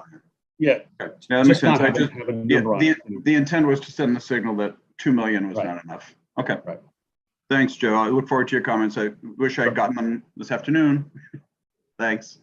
I am one person, Paul. I did 7 letters. I am one person as well, and I don't have a staff. Thank you. Thank you. Any other questions on item 2? Excellent. Item 3, is that you, Mr. Noland? Yes, sir. Thank you, Mr. Chair. Can you hear me all right? Yes, loud and clear. Great. This is the DEP site, 10th Avenue, 48th Street. We've had letters before about this. It's about 157, I believe, permanently affordable apartments, a cultural center, and a homeless set-aside component. We have worked very closely and productively with Douglaston, the Actors Fund, and HPD to get this project moving forward. We're still working out some kinks. Basically, this was promised to the community and to the board in 2009 as a 100% moderate middle income project. It is not yet there. We would like, it is basically about 60% of the units are below 80% AMI and above 80% AMI. So it's right in the middle. We want to move that above 80% AMI to make it more compatible with what was promised. And we're still talking about it productively, I think. The other thing is the homeless set aside 15%. We're okay with that. The community accepts that, but we would like it to be for families because they are in need of affordable housing. I just want to say one thing about the site. It's over the rail cut, the apartments. There is an open space that the community fought for since 1994, I think it was. It is not an open space. It is an open space for the community, not for the cultural center. But I'm sure the community would welcome the cultural center interacting with the community to develop programming. That would be great, just so there's no misunderstanding. I want to give a lot of credit to Joe and Savannah at Joe's office for this extraordinary letter with the history we've all been through. If there are any questions, Paul can answer some complicated questions, or Joe can. So, JD, we're not going to take away the complicated issues from you that easily. Any questions? Great project. Sorry, Joe, go ahead. Great project, and we hope we can get it through. All Thank right, you. I've got 3 hands. Roberta. Hi, thank you for this letter. I had a question specifically on the section relating to the recommended changes to the affordability mix. I was wondering if you could detail a little bit more as to the beyond what was promised in 2009, why moving more units to that moderate to middle income band would be appropriate for this site. In the public session, I think we heard from some folks who noted the low incomes that many artists experience, and that this site would allow those individuals to kind of utilize the site and the programming and benefit from the arts services on site. And so I'm curious why this site is appropriate for moderate to middle rather than keeping the current or the proposed income mix from the city. Thank you. There's a long history of this site, and there's a long list of reasons why this was a moderate income housing. It's to balance the enormous amount of supportive and low income housing we have, not only in that immediate area, but in the district. It's a good question. I'm going to defer to Joe because we are trying to accommodate both low income and moderate income in our district. Joe, would you talk a little about? Yeah, sure. I think, Roberta, the issue is not about the site. When you focus on the site, you are correct, range of incomes. There was a broad package on 15 or 16 sites to preserve low, moderate, and middle income, or create new low, moderate, middle income. So for example, as part of the Western Railroads Agreement, Section 8 development called Terrific Tenements with 88 units of low income, very low income housing was preserved for another 50 years, right? So, and that's immediately adjacent, it surrounds this site. If you look at the site, I understand your question. If you look at the whole package, then you understand this was the moderate middle income component of the entire package. So 132 units created for supportive housing, 150 units commitment, 132 created so far on West 51st Street for supportive. This site was designated for moderate and middle. Artists have a range of incomes. And I can tell you from my personal experience, a lot of the members who are in unions are above the 50 and 80% because they just make too much on certain years. And there was a big push from the Actors Fund back then to say, you've got to get this range of incomes to help all of our constituents. So it's really about the broad package as opposed to the site. Can I just ask a quick follow-up? Sure. The Actors Fund is the income mix that is proposed here their request or their recommendation, not from 2009, but presently? Do they have an opinion? No. The Actors Fund in Douglaston proposed an income mix that was 80% and above, and it was HPD that imposed the lower income mix on the development team. They had worked that out and realized it was good both for their constituents and to make the project financially feasible. Thanks, Roberta. Thanks, Joe. Katie? Thanks. I actually had 2 questions, but my first one was Roberta's question because it also struck me that, and in fact, Joe, your answer about the AMI breakdown, it seems, I know you said that it's sort of overall package-wise, there's lots of housing, but there's a difference between supportive housing and just housing in like the 50% bracket. And so I guess, all right, so 2 questions. Joe, is there still, if we're moving some of this up to above 100% or above 120%, in the big picture, comparing all the packages, are there still a lot of opportunities in the 50% AMI that are not supportive housing, that are just 50% AMI? Yes, the majority of units built in our district in the Western Railroads Agreement are at 50 and 60% of AMI that have already been constructed. The ones I mentioned before, Terrific Tenements, 525 West 47th and 425 West 48th, are at 50% of AMI. Those were long-term neighborhood Section 8 buildings that were preserved. Those buildings, people are aging right now, Katie, so there's a lot of vacancies as people pass, like it happens in buildings where people age in. We have the majority of units in our district are, because they're in 80/20s or 75/25s, are below 50 and 60% of AMI. In this development, the units will not be above 120. We're asking for them to be spread between 80, 120, and 130. So there will be homeless units at very low, between 0 to 32,000, then a gap, and the rest of the moderate middle, because we have the units being produced by other programs immediately adjacent to this site. Yeah, because it just seems like we've had several letters just in the last 2 or 3 months where we keep saying we want higher AMIs, and I'm wondering, are we still taking care of but if you're saying that we still have the majority are lower AMI, then okay. Then my second question is actually, I guess this goes, I think JD, you're the one who said it, that you're hoping that the unit set aside for homeless referrals would be for families and not individuals. And I just wondered how that would work, because if what we're saying is that the number of units would be 23, but obviously families would need a bigger unit, it's not like individuals or something, then that would end up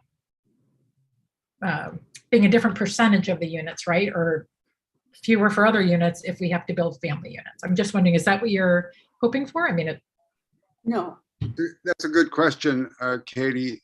Joe, the housing maven, can answer that. Yeah, the number of units would be the same, Katie. This is a building that is 50% 2 bedrooms or more. So that would merely mean allocating more 1s and 2s to the families who are the 23 homeless set aside, and have less studios for the homeless individuals, because we're dealing with that in other developments. So you're saying that would be what we would be supporting, CB4. We would be saying for the people in the over 100 or over 80% AMI, that would be more like studios, and that we would be there would be a larger number of the bigger apartments for the families. Yes. If it's agreed that families would be sent there. Right? Yeah, specifically, we have done very little production in the entire district for homeless families. It's almost been entirely for homeless singles. Okay, thank you. Thanks, Katie. Marty? Thank you. I have to tell you, I think this is an amazing letter, and it does show some of what Joe just was talking about in terms of it being not for the specific site, but looking at the overall package of housing in our neighborhood. The agreement to have moderate and middle income family housing was 13 years ago. I don't think this is necessarily the moment to reevaluate the board's position on that, though I think favoring the middle to moderate is probably overdone by our board. I have an objection, a comment about lines 2056, in which it says a total number of 701 low-income apartments have been preserved or produced to date. However, not one unit of moderate middle-income housing has been built. That line first persuaded me to vote for this letter because I think it's a very powerful statement. And then when I read the housing document at the end of our agenda, it shows that this line isn't completely correct, that there have been moderate and middle income housing built in our district, even if in much smaller numbers than the ones that Joe was identifying.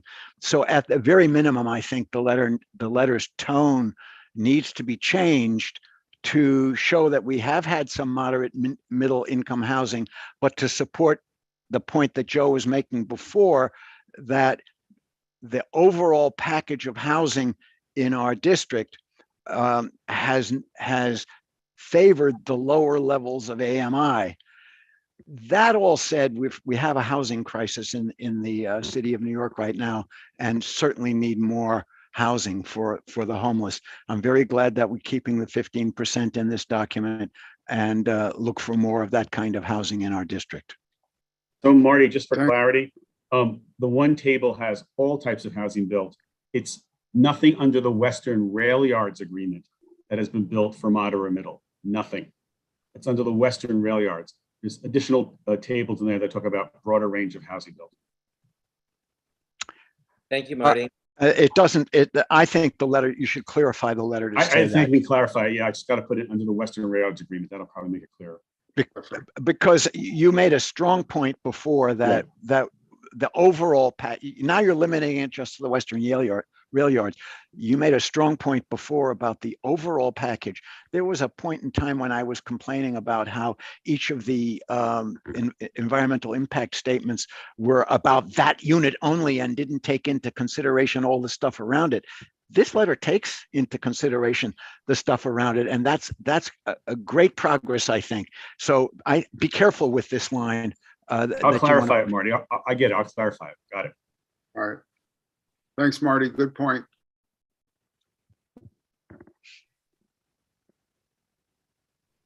Katie, I think your hand is from a previous time. Chris, and then Dolores, please. Christopher. Thank you, Mr. Chair. So just a quick question. Joe, when you're talking about union salary, we're talking about IATSE, we're talking about actors equity, and we're, what else are we talking about? And what's that average salary in terms of like a range? So that way I can understand exactly how that fits into the request of the letter to move the range just a bit. And then secondly, I heard talk points earlier in the meeting with regards to gig economy artist, right? Now, what's the average income for somebody who is an artist in the gig economy that is maybe a part of the freelancers union or not associated with the union at all, right?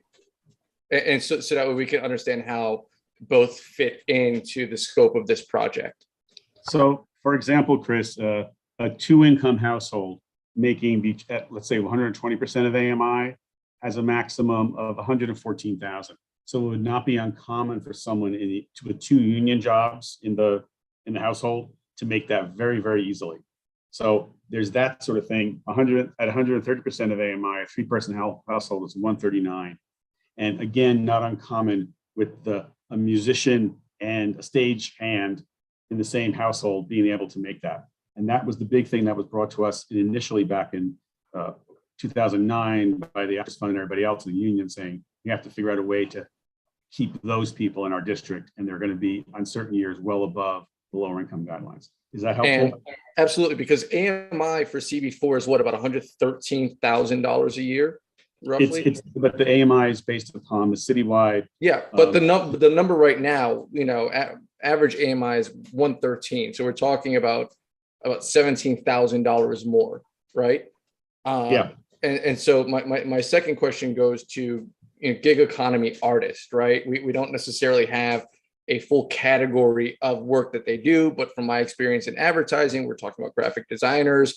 We're talking about people who may be working non-union jobs for storefront setups and other commercial activities.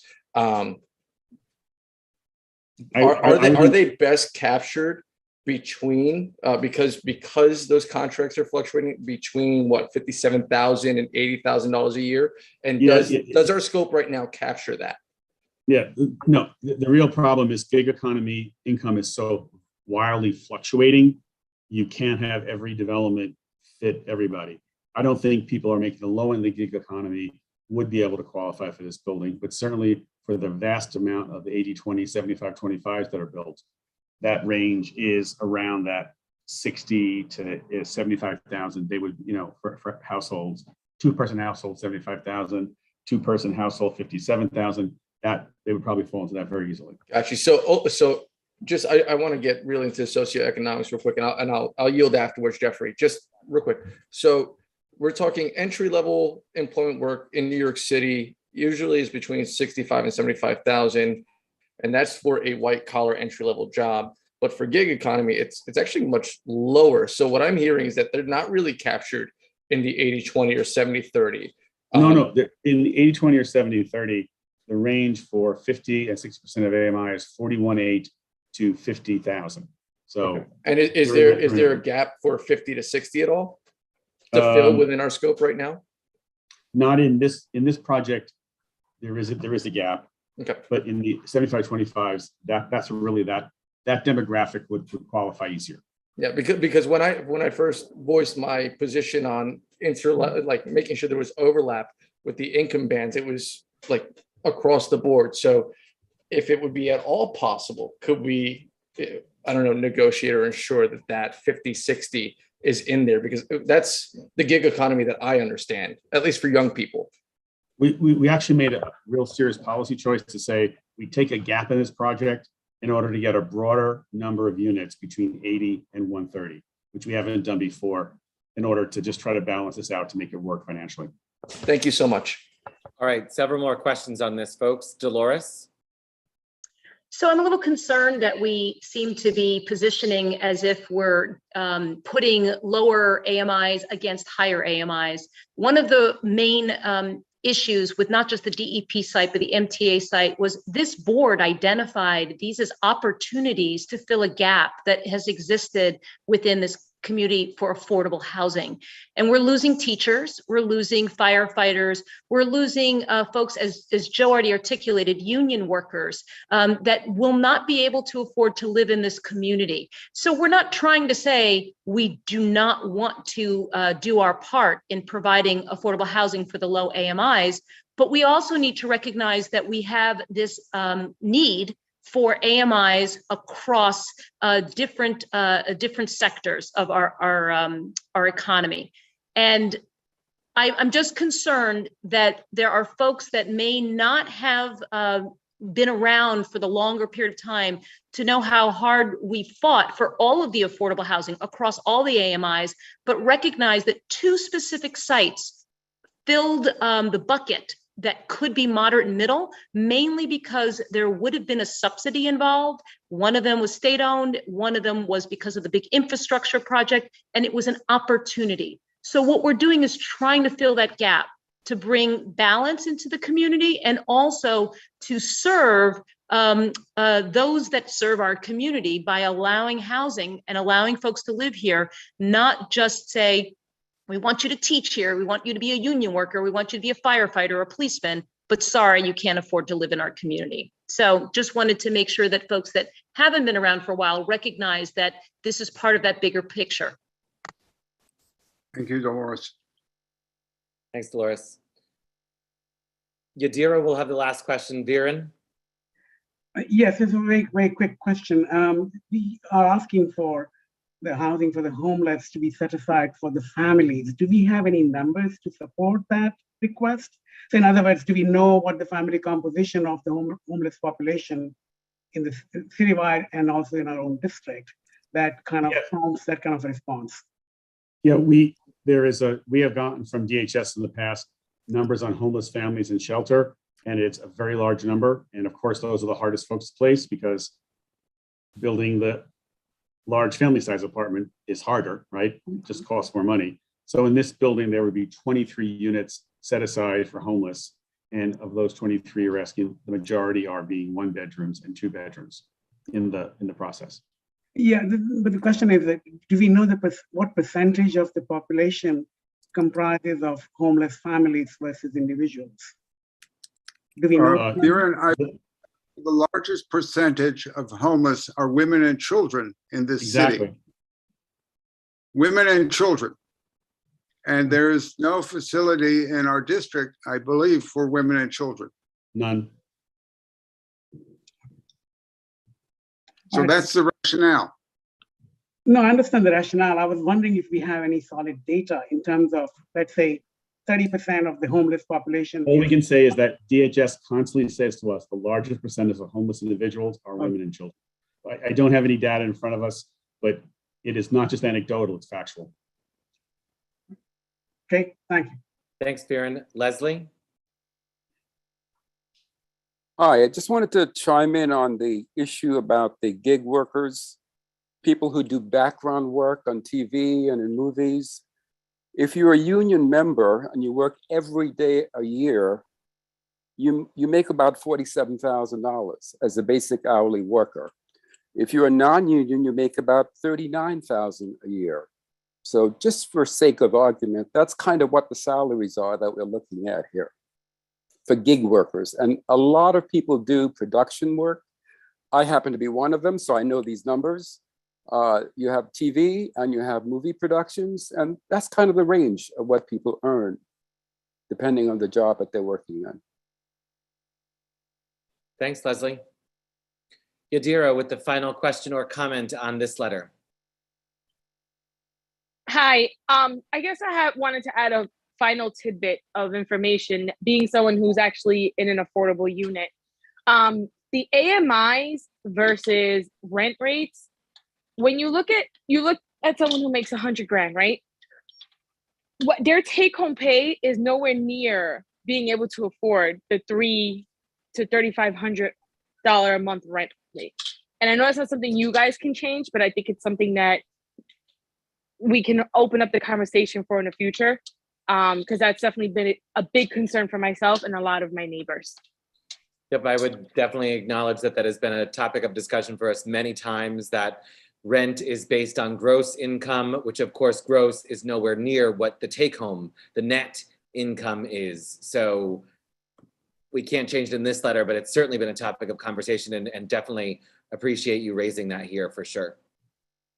Thanks for hearing me. Yeah, absolutely. Thank you, everybody, for the questions and comments on this important and, if I may say, very overdue letter, given that we've been expecting this site to be developed for the better part of a decade now. So moving on to items 4 to 8, to Frank and Bert with BLP, please. Hi there. These 5 items were very straightforward and were all unanimously supported by the BLP committee. So I'll just take questions if anyone has them about any of these. I'm trying to hide my grin that it was like unanimous across the board on all BLP items. And only 5 this month. Exactly. Any questions for Frank and BLP? Excellent. Thank you, Frank and Bert.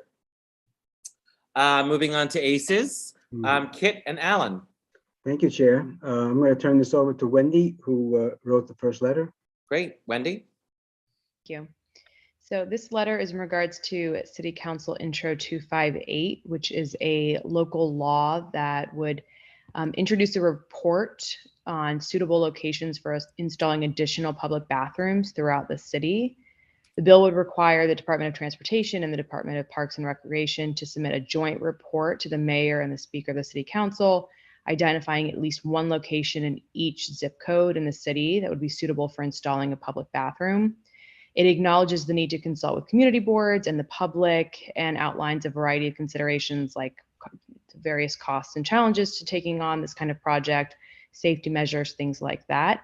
So as a committee, we are very supportive of this, but we also had some additional recommendations, and that's what's outlined in the letter as well. And then have asked that they continue to come back with updates as they make this report. I think it's also important to note that this is just the first step. This is literally just a report on then what would become this much larger project. Christine? Thanks. Christine? Yes, when you say, this is really good, when you say that they, like DOT, etc., has to come back to the community board, you mean before putting the proposed location in the report, right? They would have to, let me just look at their language. They would need to consult, yes. So they would consult with. Before it goes in the report.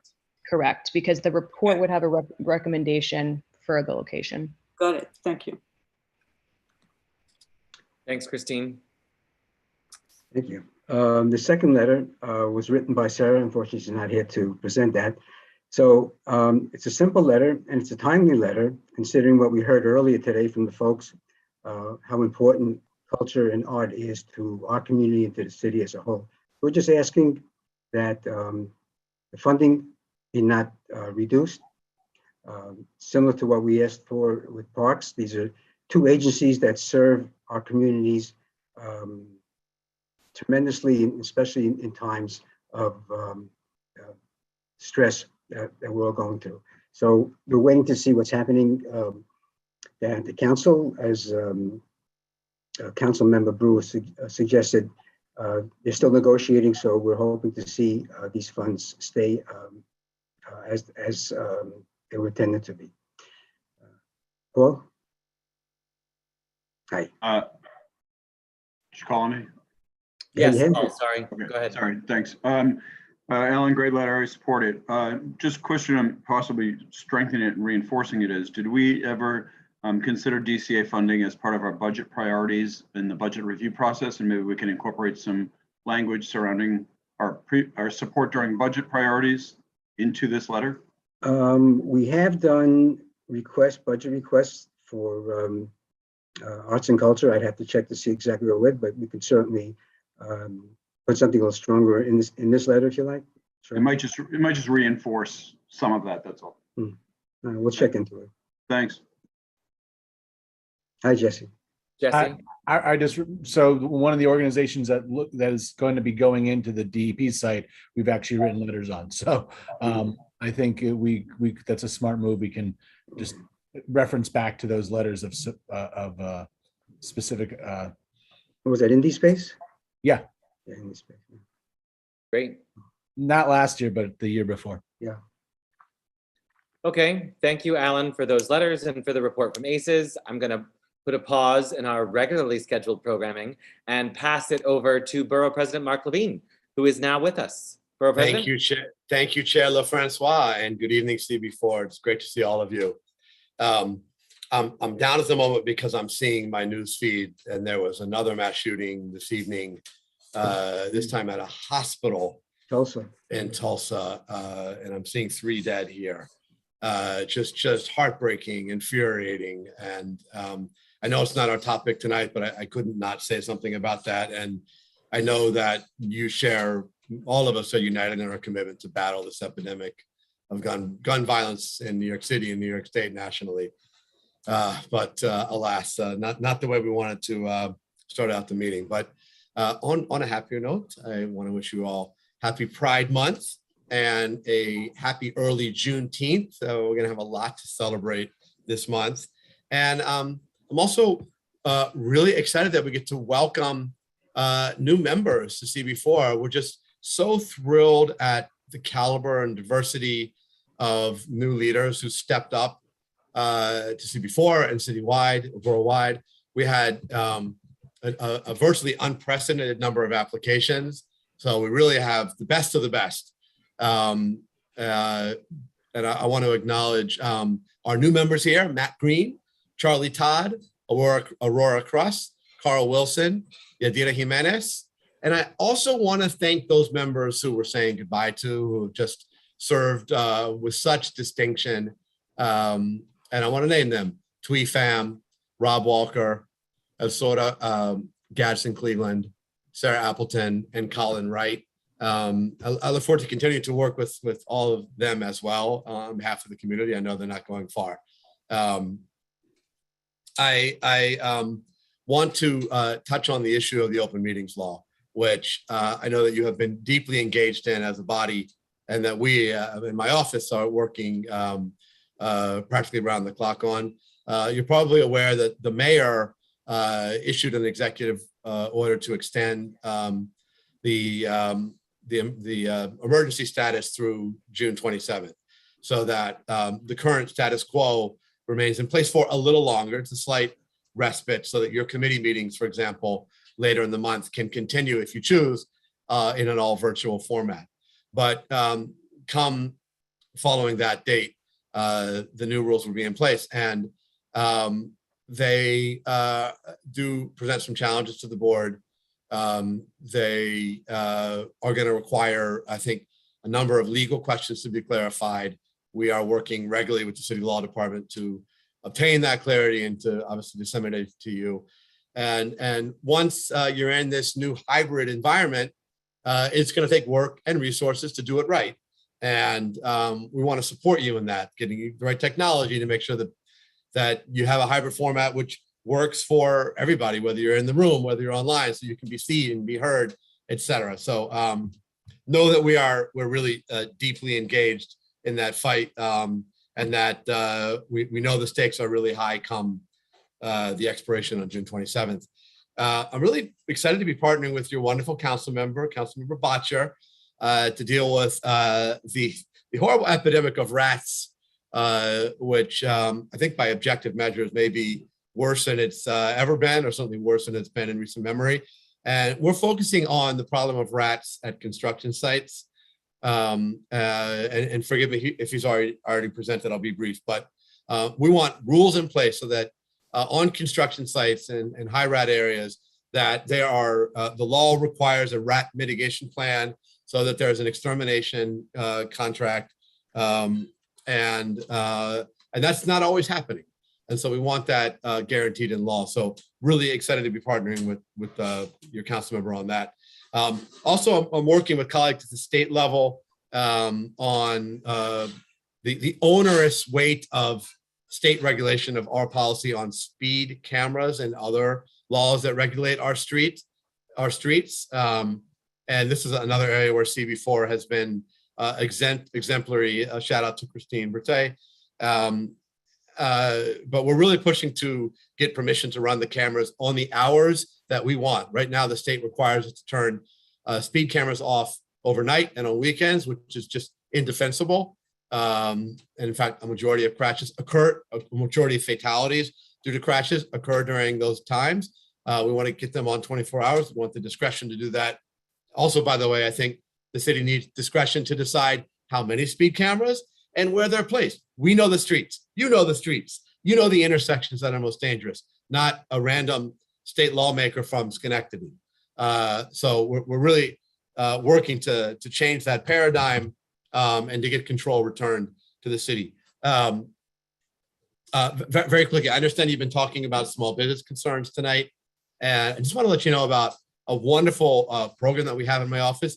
We've secured a $2 million loan fund for small businesses in CB4 and throughout Manhattan.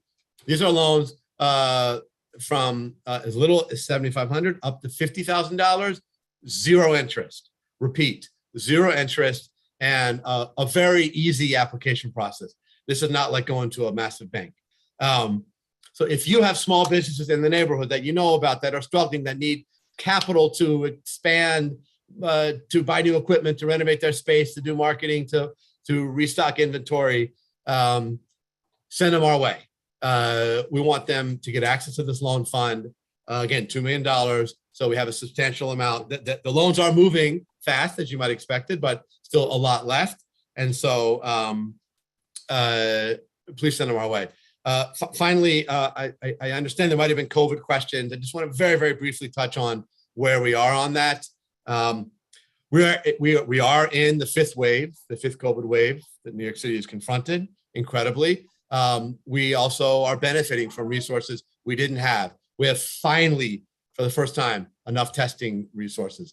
We, for the first time, have adequate supply of antiviral drugs, especially a drug called Paxlovid, which is really remarkable. But not enough people know about Paxlovid. It's too hard to access. I'm working for changes in the rules so that it's opened up to anyone who needs it.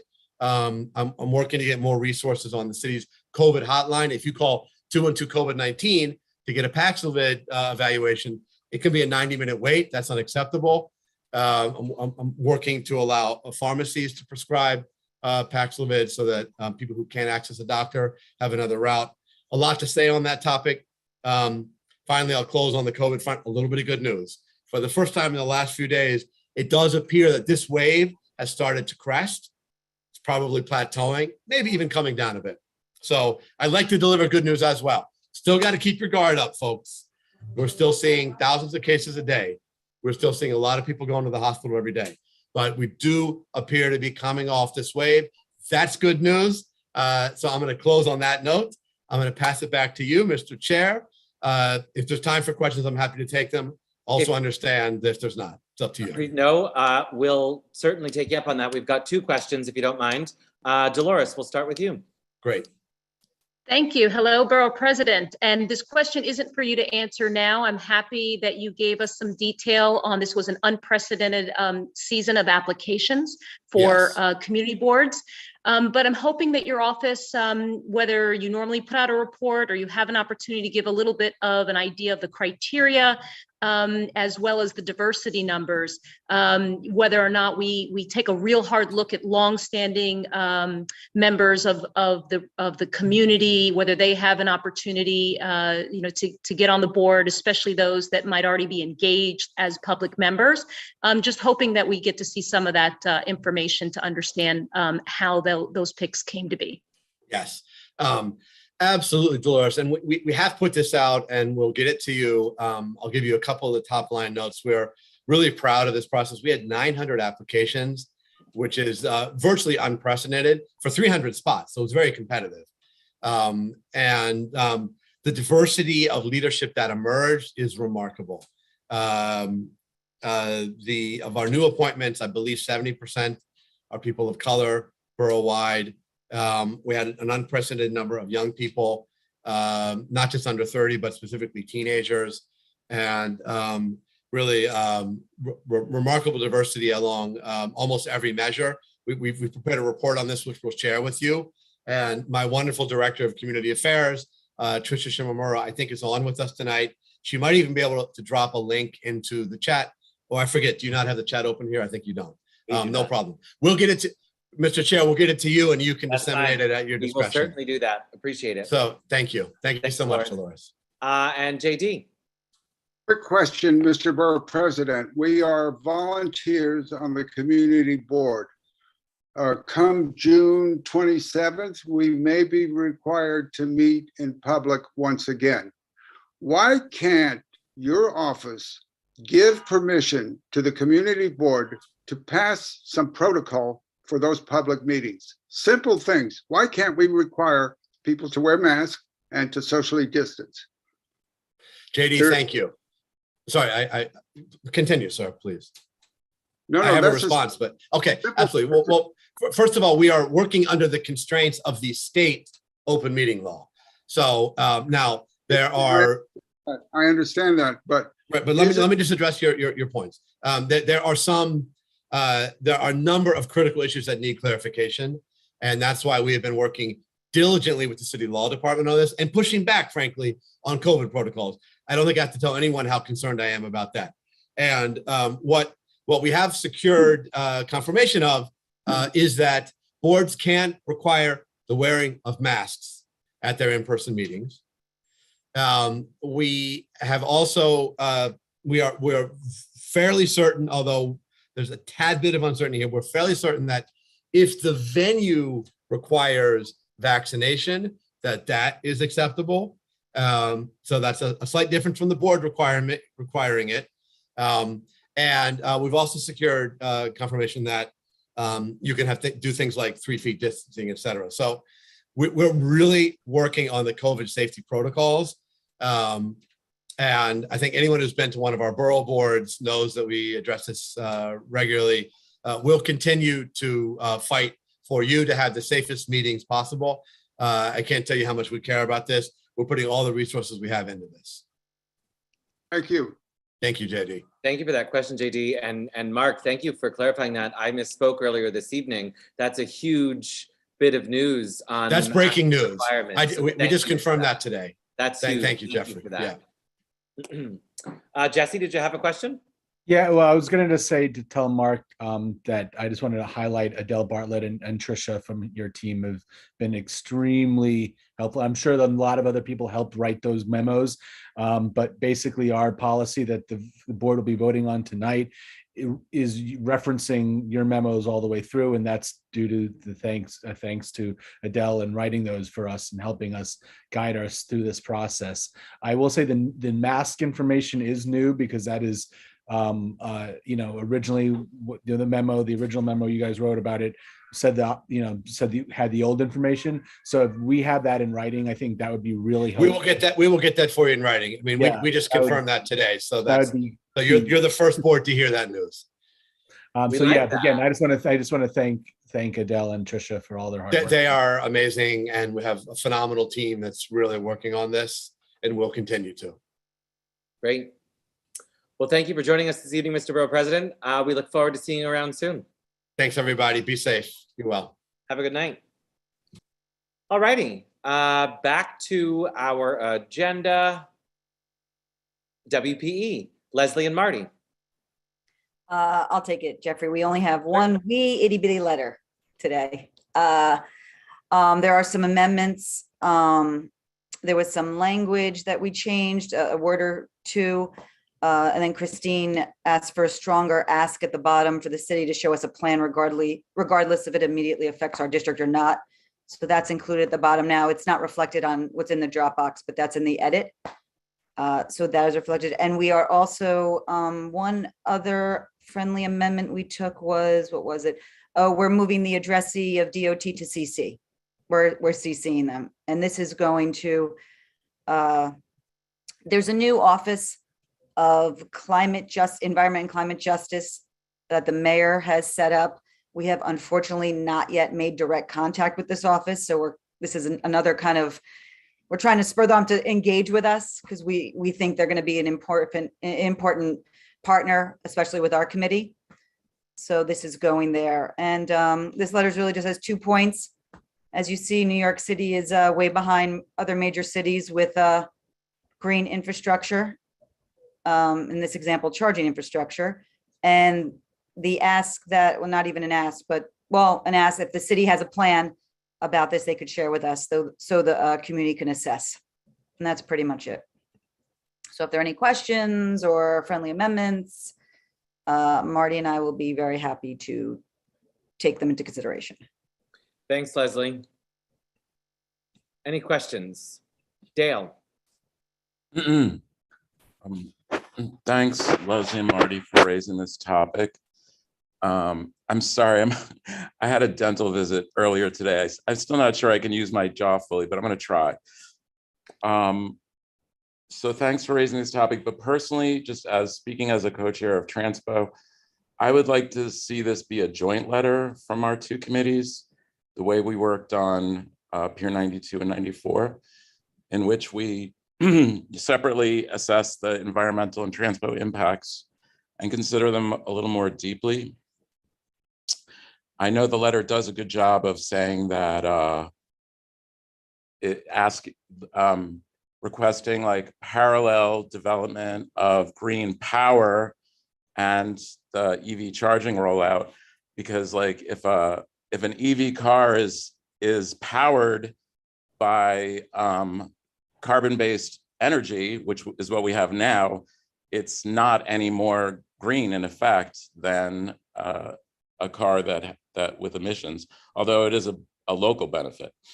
So I'd like, and there are other environmental impacts to the move to an electric fleet, but in the final, on the transportation side, we know that mass transit is a more expedient path to lower emissions over private vehicles in a dense city. So I would like to see this, I think this is a great start. I would like to see this topic fully fleshed out by both committees and then have like a joint letter. We agree with you 100%, Dale. This is we take no position in this letter, 0 position at all. It's really just an ask from the city. We don't even know if they have a full plan. We think they do because they're doing certain pilots, as you know. We don't know if it's a full plan. So we're just, hey, listen, if you have a plan, can you share it with us? And then you're right, we can do a deep dive together. You guys would probably even know a little bit more than we do on that as far as the transportation side of it. So yes, moving forward. Listen, I don't envision this as the end. I think this is just kind of like the opening shot across. It's the first letter, but I certainly don't think it's the last. It's really just a request. This is really like a FOIL. It's a request for information. But yes, thank you, Dale. That would be awesome. Thanks, Leslie. Christine?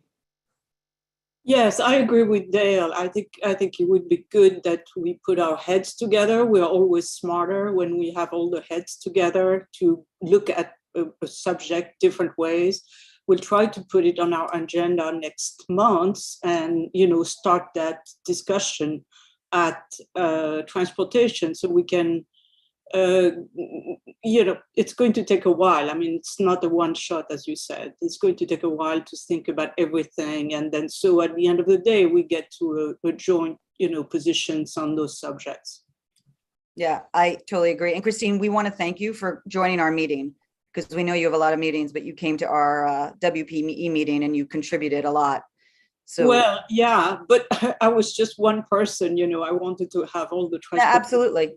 Yeah. But the absolutely. subject which was presented, the parking option was just very fascinating.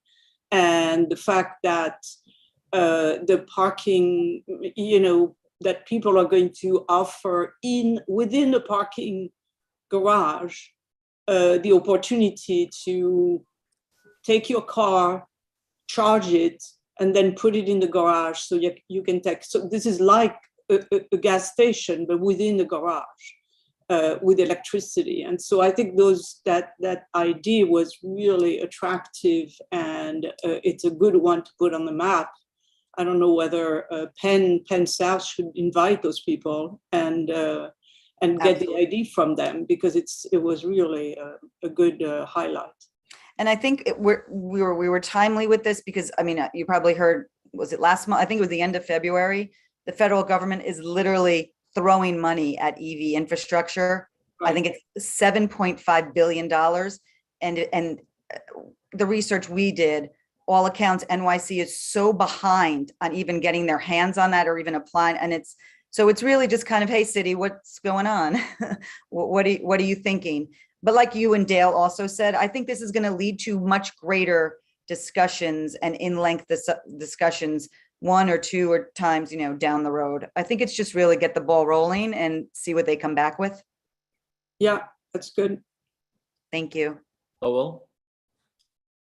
I'm just confused right now by what Dale and Christine are asking for. Are you asking that this be voted down and referred back to committee? Because I don't see the harm in sending this letter and then bringing it back to both committees once we get an answer from the city.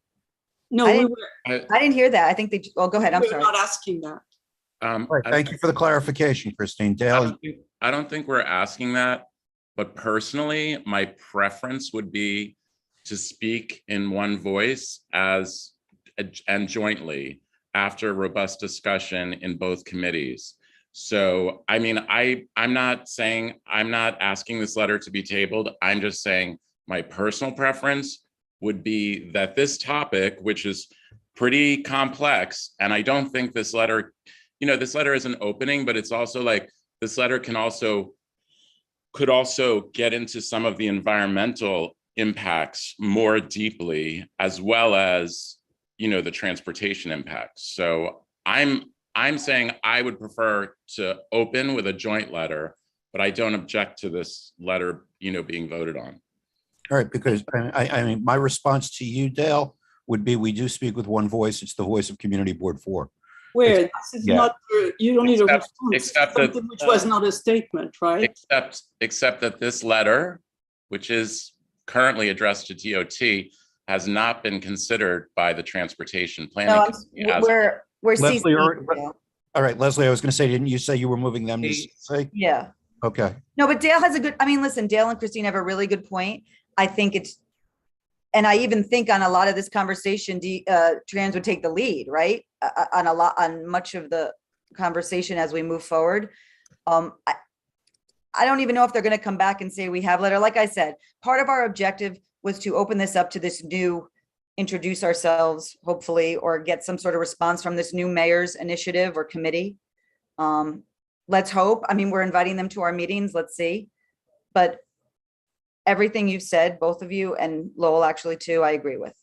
I think I speak for Marty as well. And especially since, as I understand, the letter is not currently going to DOT, but instead going to this new mayoral commission. Correct. It makes more sense to me as a letter, but I'm going to just put out my preference for a joint letter up front, but we can do it this way as well. Dale, you'll get enough of me in the future with joint letters on this. Don't worry. I want to keep What am I asking for exactly? Christopher? Yeah, actually, you know what, Leslie pretty much covered it, ensuring that we highlighted the CC of DOT versus the primary recipient. But also, I think this is one of the first times we've invited this new administration to speak in front of a committee or multiple committees on a issue where there is national infrastructure money. I know the last 6 years I've said on here, we didn't have much luck getting the de Blasio administration to come to most of our meetings. So I think this is a healthy step forward. And I thank Leslie for addressing that CC. Thanks, Chris. Any final questions on this WPE letter? Thank you. Thank you, Leslie and Thanks, Marty. guys. We will keep Dale and Christine on the table and pass it over to you guys for transportation, please. All right. Yeah, we have, first of all, bon anniversaire to my co-chair. And second of all, 4 transportation letters. An intercity bus permit for an operator named Rox to be co-located at a stop on 33rd and 11th. A letter to the DDC about ongoing work on 34th and 8th. The letter says 9th, but we're correcting it to the correct cross, which is 8th. A letter to the Hudson Yards Hell's Kitchen Alliance in support of shared streets for Hudson Boulevard's east and west, which dovetails with land uses letter in that area. And a request for a neighborhood loading zone on 57th Street and 8th Avenue, a very congested block. Any questions?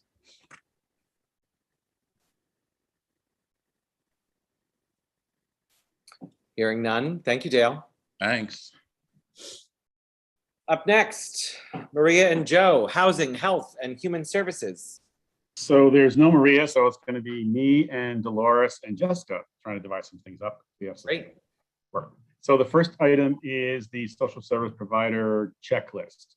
The committee worked on this in January, February, March, and April to come up with something similar to what BLP does for social service providers coming to our district proposing uses as a questionnaire to fill out. So instead of us having to hunt for the information as a board, we can get the information up front and have an intelligent and informed discussion at the committee meeting.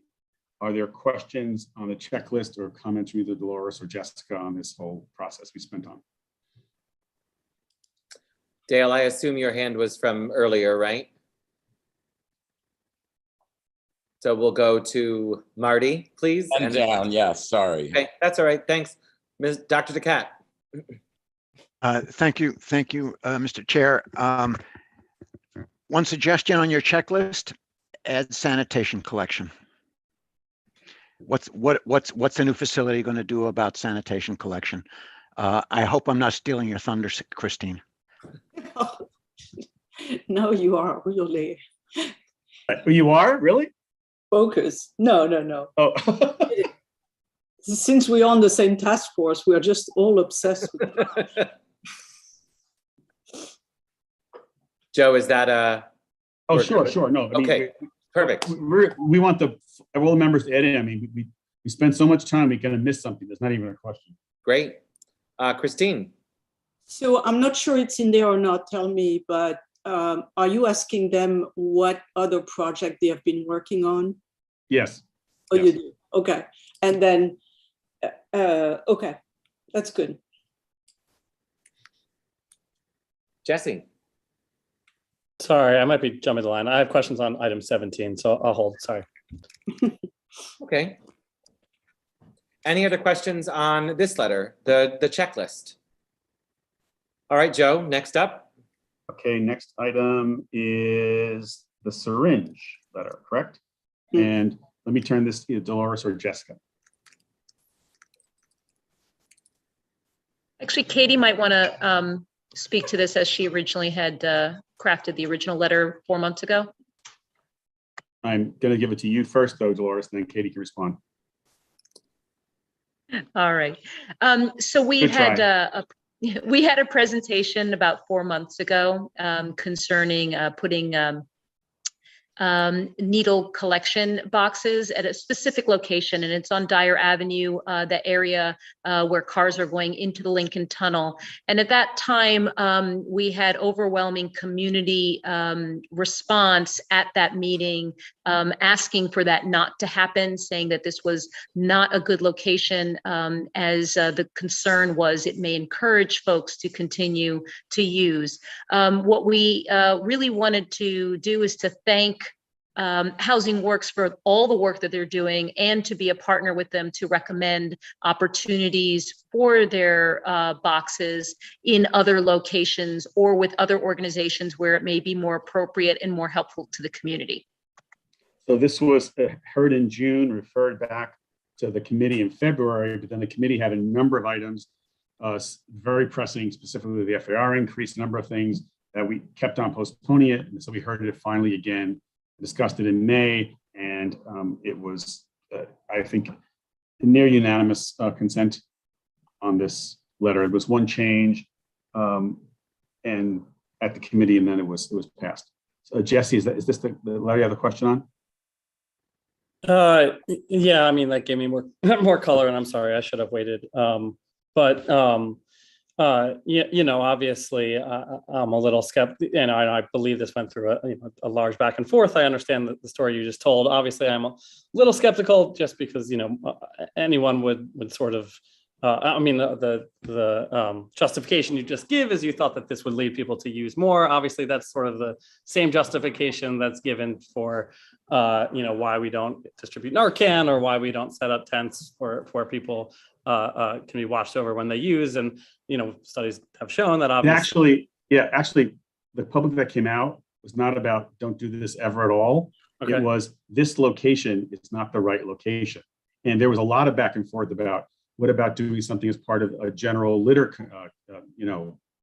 cans and things. What if groups want to do it inside somewhere? What about the Port Authority? I mean, there's a lot of back and forth about that, but there was a pretty overwhelming thing. This is not the right location.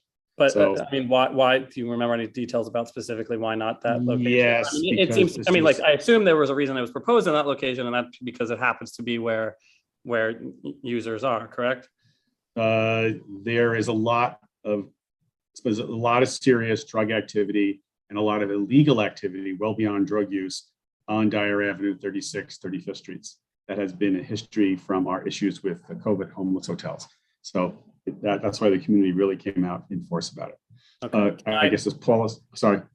No, go ahead. I'll let you finish, and then I'll have one more thought, and I'll stop. No. That was it. I can just tell you that. I think my response to this letter is I would hold off on even. I just feel like this is a letter about not in my backyard, and let's hold until maybe we can have some even more additional conversations with what seems to be a really worthy group trying to do good work in the area, and in a more detailed fashion find ways to support some of their other initiatives. I think there's really only one line in here about the other kind of work that they're doing, and I'd love to see more detail about that. This just seems like a sort of unhelpful letter to send, and so unless I have to be very clear about something.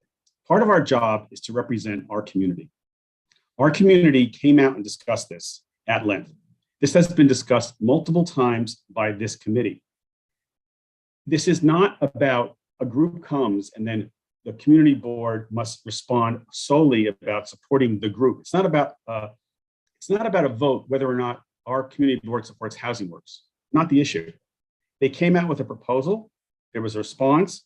There was some back and forth. It came to the full board. The full board sent it back to committee to be discussed again. And the committee, because of its workload, had to postpone it over and over. It comes to the May meeting. It was discussed again, and the committee voted in favor of this version. So again, our job is to be representative and not just to be representing our individual points of view. We got to remember the balance of that as board members. And I'm getting very, very concerned about our membership. If this is it's not a major item. Groups come all the time. We could choose to do nothing on this. So we don't need an educational lecture on the board's responsibility here. There's concern from a member on the status and nature of the letter. I think we're hearing that, and I'm going to move on to Paul, whose hand has now gone down. Paul, were you still in the queue?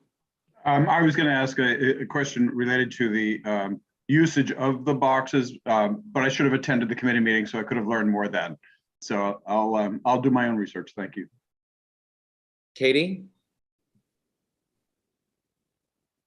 Thanks. So I have a friendly amendment to one line in the letter. And then, Jesse, I actually think it's a great idea that we, even if we send this letter now, that we follow up with Housing Works, maybe ask them to come back so that we can have a fuller conversation about some other possibilities to address this issue. So I think that would be great. But so I would like in line 20, instead of saying that there was no interest, I would like it to be changed to little interest, if possible. That makes perfect sense, yes. Because I do think that they were making a broader presentation, not just about that specific address, and there was some interest, but that would be great. I got to correct the record, Katie. They approached Jesse about that location. You said this over and over. It's incorrect. They approached him about that location. No, I know initially, and then, but at the presentation itself, he said repeatedly, and we discussed a variety of different addresses. Yeah. Thanks, Katie. Dale, and then Chris will have the final question on this letter, and then we're moving on. Dale. Yeah, I'm looking for the solution-oriented approach in this letter. Like, are alternative locations offered that people found agreement around? Because I'm not seeing them in this current form. In that January meeting, that was discussed, and there was groups talking about how things could or couldn't be done, and in fact, turned into more of a discussion, Dale, about the fact that Housing Works partners with other organizations, and that for syringe pickup and collection, and that's something that we should be supporting. So that's why it changed, because there was no very specific thing about use this location or that location. There was a lot of discussion about it, but there was no consensus arrived at it. I heard the words, but I'm not sure I got my answer in that. Like, are you saying that there are no street side location? Your committee would not favor any street side locations that aren't in tandem with other community service organizations? So let me give you a clarification. The city of New York does not permit a syringe disposal kiosk on the public sidewalk, period. So we learned that during the course of this meeting. What we talked about are two different strategies. One is the Housing Works partners with other community organizations to provide them with sharps, disposal, and gloves and things like that for like the litter legion, doing pickup of stuff, right? And if there was another place that was inside a building, and so the Port Authority was suggested, because again, that's something that an organization could work with. But what we did learn in this process, which we didn't know when we started, is that it is not a permitted street sidewalk installation. So that's why we sort of then, as a committee, like backed off about talking try here or try there. And instead the discussion turned into, well, maybe this should be a citywide thing to pair this with litter baskets in certain locations. How do you do this? The regulations. It became a little clearer as we talked, even though it is many months ago.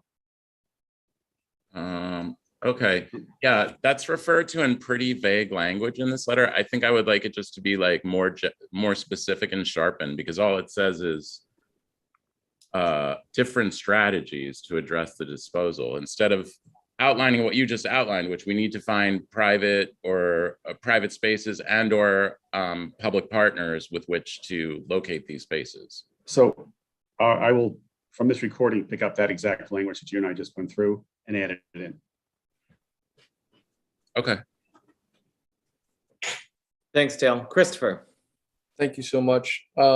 So yeah, this goes all the way back to January of this year. It's kind of wild that we're hitting this up in June, only because there's been so much that we've covered on this matter for the last 3 years. I mean, Brian Weber and Joe Restuccia and Lowell, you worked on this extensively from the height of the pandemic. This is not, this is more of a comment than anything. I walked 37th Street off 8th Avenue. There's a Housing Works facility there. Is there not, Joe? Yes.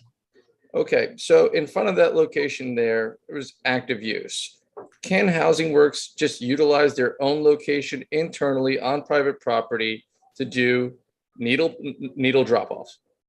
They have a sharps disposal kiosk against their entrance at that location. Okay. Secondly, Little Legion does not pick up needles. I've been with them on multiple cleanups on 10th Avenue, but we do address it to 311. But I do appreciate the tenor of this letter and highlighting that this is not something to be legally done on public streets. If we could highlight that Housing Works does have a facility and perhaps maybe they should expand their kiosk volume intake to handle the matter, that would be greatly appreciated. Otherwise, I'm voting yes on this letter. Thank you.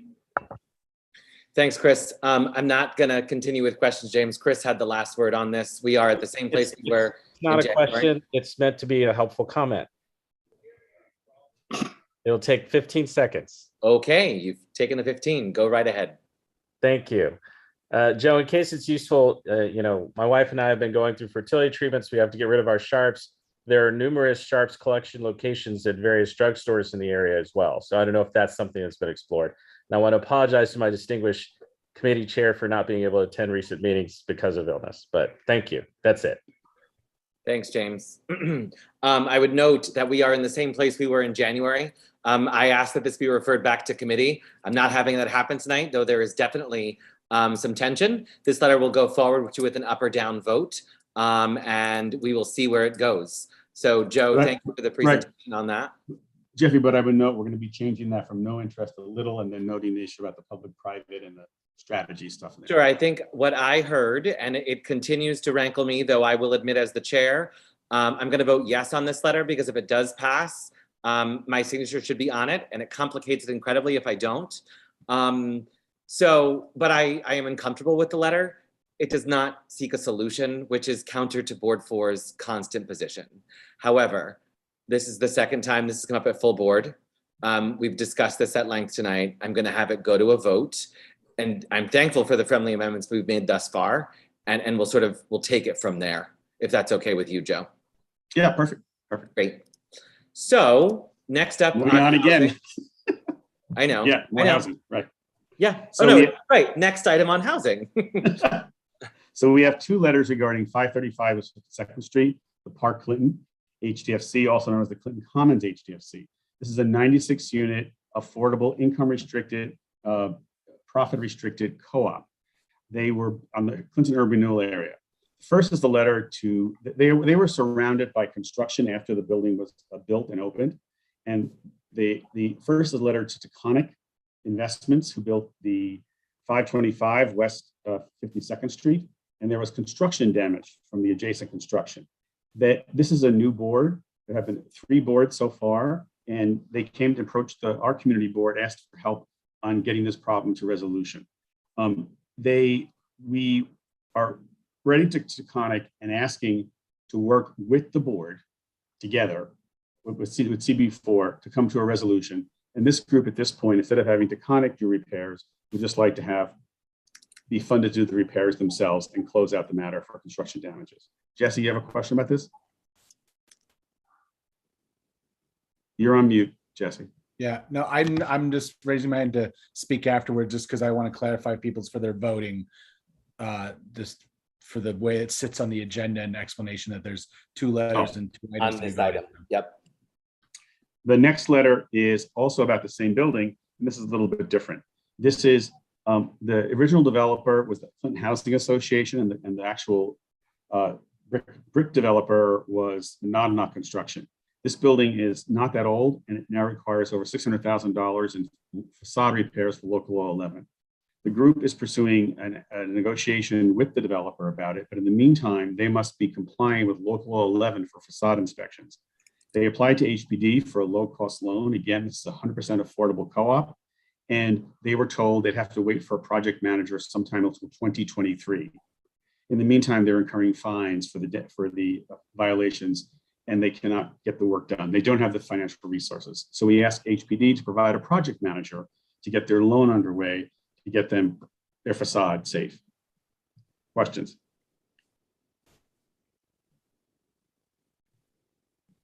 no questions. Jesse, do you want to do vote explanation now and we'll do it again later?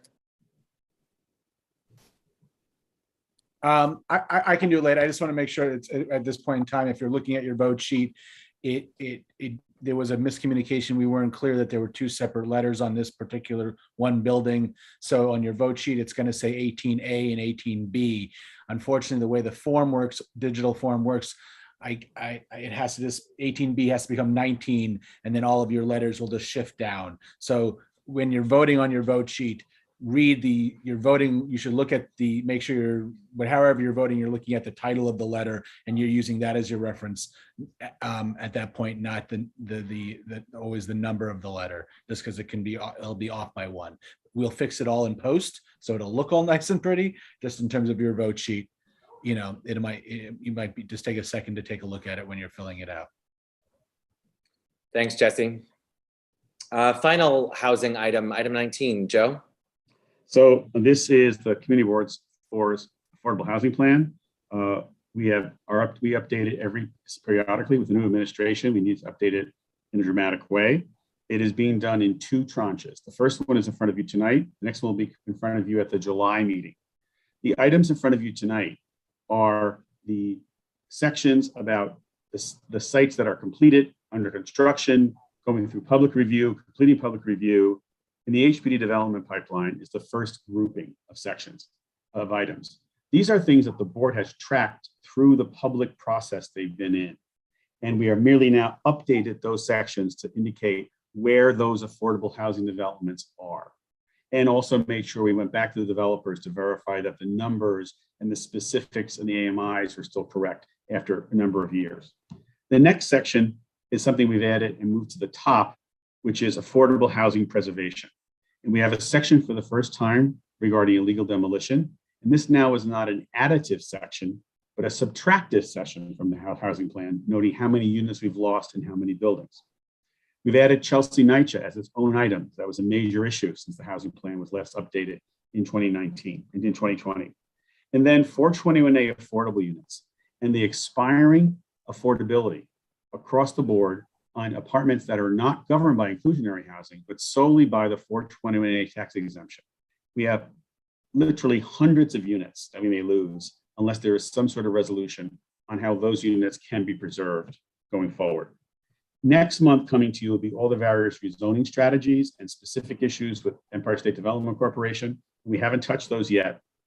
So what you see tonight is the section of items that have been completed or in somewhere in the public process, the affordable housing preservation section, and the whole beginning of the document will be rewritten after we do the second portion, which is the zoning and the broader things we're looking at. Is that Jeffrey, is that a good enough sort of Yeah, Joe, just so this is just to be bottom line, there's no new position taking in the vote tonight. It is strictly an update basically on numbers of things we knew that were in the pipeline, both pre-established and sort of what's come online since we last updated this. Is that sort of a broad summary, correct? Including Chelsea NYCHA, which had not been. Right, so there's a couple of additions, right, that we worked on in this time frame. But from a policy perspective or an approach to anything new, that is not a part of this document. That'll be in our next month discussion. Right, okay. Mr. Noble. I think you just answered my question, Joe. In the off chance that 421A is taken up by Friday in Albany, would that change anything with respect to this? No, that won't affect these units. These are units that are already under 421A. And the question is how to preserve their affordability post expiration. We have units starting to expire now in 2023 through 2026. A great number of units. So there's nothing prospective in this document that we'd have to worry about. Okay, good. Thanks, Joe. Thanks. Thanks, Mike. Christine? So Joe, I don't recall, this is a beautiful piece of work, obviously, but I don't recall whether we have in a slide the total amount of affordable housing we have in the district. Once you have all these pluses and minuses and future, et cetera, right? Do we have a slide which includes NYCHA, which includes all the types of affordability and the types of programs? Do we have something which says, okay, in CB4 we have so many? In terms of the overall production in the plan, yes, we have the slide, and we have it in individual sections too. The grand total slide is not here, Christine, because we don't have the next portion updated yet. No, yeah, and then the total says, you know, what is NYCHA, what is those different categories, right? But it's also done by AMI bands and everything too. Yeah, right, okay, all right. So basically, if at next month or in July, there's potential for what Christine is saying in the deck, a total slide based on existing and ask units, basically. Yes, the slide is here now, but the numbers, of course, are not updated. Okay. Right, that's great. Marty. I compliment the producers of this document. I think it's a very useful document. Thank you so much. My question is, why are we voting on it? This is factual information.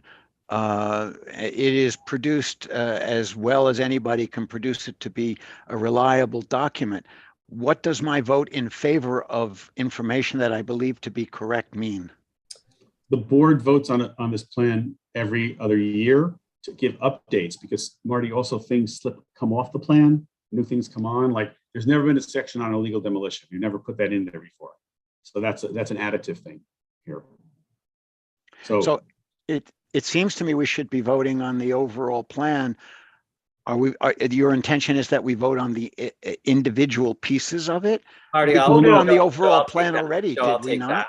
Marty, this was a decision, really. My discussions with Joe and Maria drove us to separate this, given that, as you point out, this is an updating of facts, but also an inclusion of the illegal demolition of NYCHA. Those hadn't been in it before. So since there's additions, we thought a vote on that was appropriate to really keep us in line.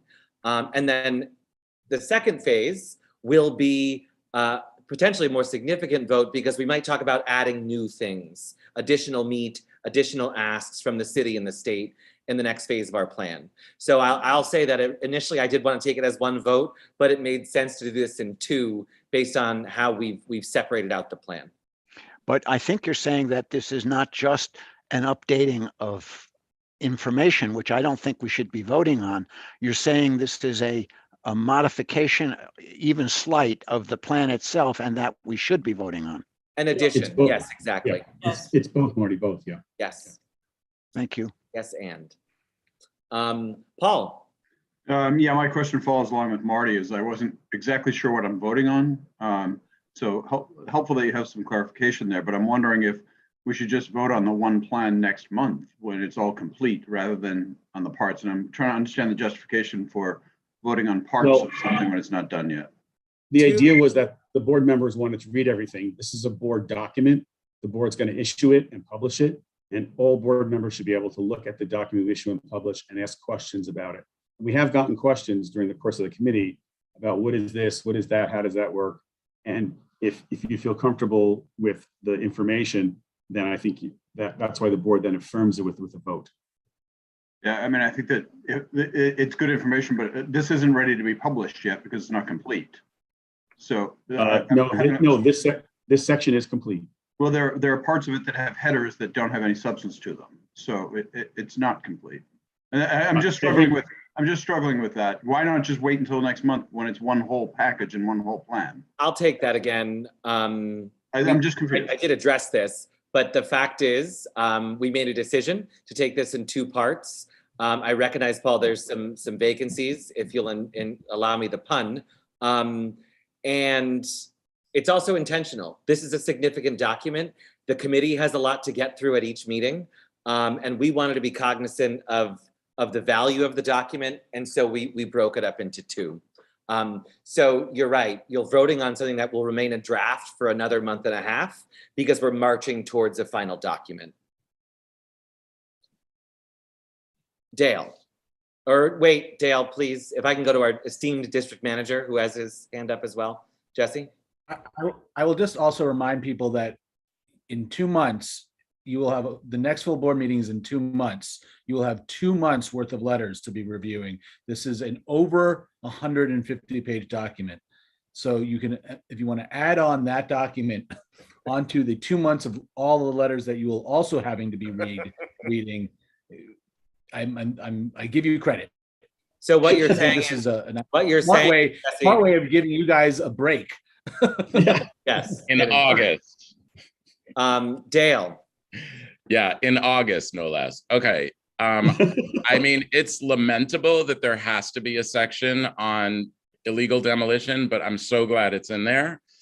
I'm wondering if some of them have like, you know, dates and some of them don't. I'm wondering if the intention is to have at least some, you know, timeline within each note. And also, does it make any sense to name the owners who are responsible for the demolition in each case? I'm going to note that down, Dale. Yes, it does. And the dates, part of this was gathering the information to make sure we had it all proper. So we're doing sort of like, this was so fully done, got to do another comb through to make sure. Sure. Everything That's what I assume, because a lot of them have like important dates within the notes, but it would be nice that they all did. Thanks. Thanks, Dale. Marty, did you have something new? Yes, thank you. Somebody needs to say what I'm about to say. Thank you so much for dividing it into two. The amount of reading that was on this month's agenda overwhelmed me, particularly number 3. And so any way to reduce the amount of reading at any meeting is greatly appreciated. And I'm sure I'm not just speaking for myself. Thank you, Marty. All right, Joe, any final comments on this? Yes, I want to give some good news on this whole thing. Something I learned today, Dale, on the legal demolition, that on 319, 321 West 38th Street, one of our first illegal demolition, the owner finally got HPD to sign a regulatory agreement to build 11 units of permanently affordable housing at no cost to the city, the deal that we put together. Yeah. So it finally got signed just today, but get ready. This was the related sites, Joe? No, this is one of the hotel sites, Jazz Patel, Okay, the sorry. Indian Got it. Consortium. But unbelievably, I had to contact the council member's office today. City planning has forgotten about the zoning section we put in to make sure these happen, and is questioning why there would be residential at this location. I know, Christine. Well, I'm just good. like, Please. I'm not trying to open a can of worms, Joe, but do we know what the AMIs are on those units? No, Dale, no. Dale, I Thank don't you. even know, Dale, Moving because on. the deal was signed today. I appreciate the joke. So, next on the agenda, thank you, Joe. Thank you all very and to much. the Housing Bravo. Committee. Next up, Executive Committee. Item 20, a really kudos to WPE and Transportation for this letter, which the full board tonight is ratifying. This was Working together. Yes, of course. This was due today, June 1st, to the folks that we sent it to, the Department of City Planning, the Public Design Commission, Vornado, and EDC, Economic Development Corporation. And it's regarding a lease that Vornado has with the City of New York to develop and to some extent repair Piers 92 and 94 off the low 50s in Hell Kitchen. As I mentioned earlier in the evening, we had a bunch of meetings about this over the past couple of months. And I think, you know, every chair prior to me has had a say in this back to 2008. And so this is unfortunately a perennial issue.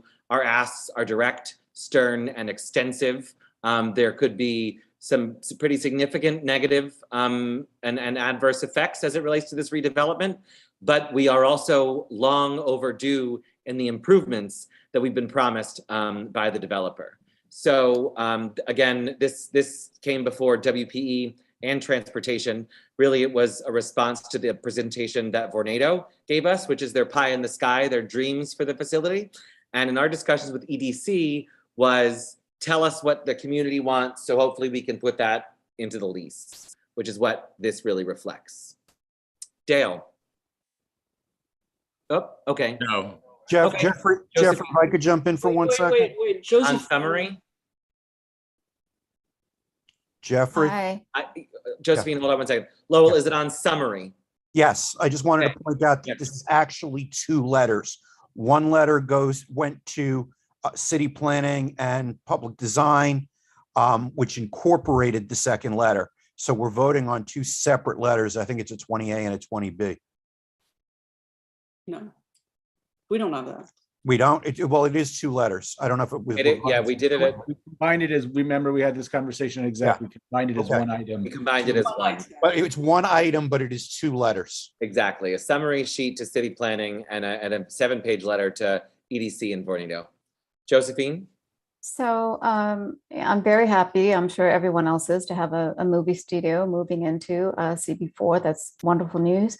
I do have an issue though with, I think it's a second bullet under community participation, where it says something about residents should be prioritized for hiring. And CB4, as you know, I believe is about 65 or 70% white.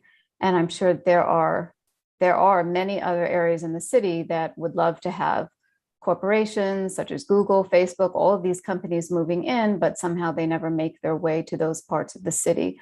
So my concern is that when we have this kind of ask in a letter, basically what we're doing is perpetuating inequities that are already existing across the city. So that is my concern with this letter. May I take that, Jeffrey? Sure, Christine. Josephine, when we started to do that, the idea was to direct those jobs to to Fulton and this part of the district. So that was the concept. And somebody at the time had a little, new job availability, and we were sending a newsletter to people. So that was the concept. If I don't think there is anything wrong about changing that, but that was the concept. Right. I mean, I'm sure that the intentions were good. Maybe that's something that could be added in there. But as it stands now, it just feels like, we're sort of job hoarding. And I know that is not the intention at all. Going forward, because this letter is already gone out. But if I can jump in there, Josephine, thank you very much for raising this. This has been a topic that we've been seeing across discussions around schools, around jobs, and a whole bunch of things, and housing as well. And so appreciate you acknowledging this here. The letter is a ratification tonight, so we can't make changes here. But I would note that we will pay particular attention to this going forward and how we frame it up. I think Jesse should develop maybe a sentence or two, and then we use that. We plug it in from the future. Yep. So thank you for raising that, Josephine. Leslie. Mine is just a comment as co-chair of WPE that I just want to give credit to Lowell, because Lowell really worked hard on both of these letters. And he wrote them, and I know we see them as letters, but Jeffrey, you also deserve a lot of credit because you set up some meetings with EDC, you set up meetings with all our local officials, and hopefully we can get some movement on not just 94, but 92 as well. Thank you, guys. Thank you, Leslie. Bert. Yeah, I was going to go back to something that was just spoken about. At BLP for years, not for years, for as long as I've been around for a while on BLP, we started, because it wasn't done before, asking applicants about hiring people locally. I understand the comment, and I don't want the throwaway line, oh, Jesse will come up with some words, a new sentence, because this is important. So if we do want to change our perspective, I think we need a fuller discussion than just Jesse come up with a sentence and throw it in. All right. Yeah, Bert, I wholeheartedly agree that you can't diversify communities if you're pulling from the same community pool. So I think we can't address it in this letter tonight, but it's definitely worth further discussion on not just the jobs topic, but I think a whole host of things that come before us. And so I don't think the couple sentences that Jesse puts together would be what we always use, but it might be a good baseline or a framework for how we can apply it to topics that come up like this. My point is, I would want a discussion about it, Absolutely. Wholeheartedly agree. not wait until it's inserted in the letter. Yep. Any other questions on this joint WPE transportation letter? Okay. Item 21, our hybrid meeting policy, which I mistakenly took questions on earlier in the evening, but it's now time to entertain those accordingly. So, you know, just overall summary, was excellent breaking news from the borough president this evening that the community board can indeed mandate masks. A very useful thing for us to have and to consider in our toolbox. Again, this policy is really reflective of the work of the borough president's office, of Jesse's constant communication with them and the open meetings law. And it will take effect in September. Any questions on the hybrid meeting policy? Yes. Go ahead, JD. Sorry, Jeffrey. So is the policy going to be amended to include that mask requirement? I would not object to having that be added to the letter. That's why I asked for the something in writing, JD, because the last thing we have in writing about it is saying the opposite, and so I'm basing it off of that. So I once I have that, I can certainly make an amendment to it. I wonder, Jesse, is it appropriate? Do we allow for that to happen without bringing this back to the board? Can we say, and this policy, you know, shall conform to any further guidance from, you know, the Council of the City of New York or something like that, or the borough president's office? Right. I mean, there's going to be that level of flexibility in terms of that. We already talk about following the guidance of CDC and state and city health. So clearly, if things change dramatically and the city is mandating one thing or the other, we would be following that guidance. So I think we have that flexibility. If everybody feels comfortable, you know, I don't want to put pen to paper right now and say, you know, this is exactly what we're saying, but it sounds like from what the borough president is saying is that we can amend the document to update the language about that we as a board have the right to require masks if we choose to. Okay, James.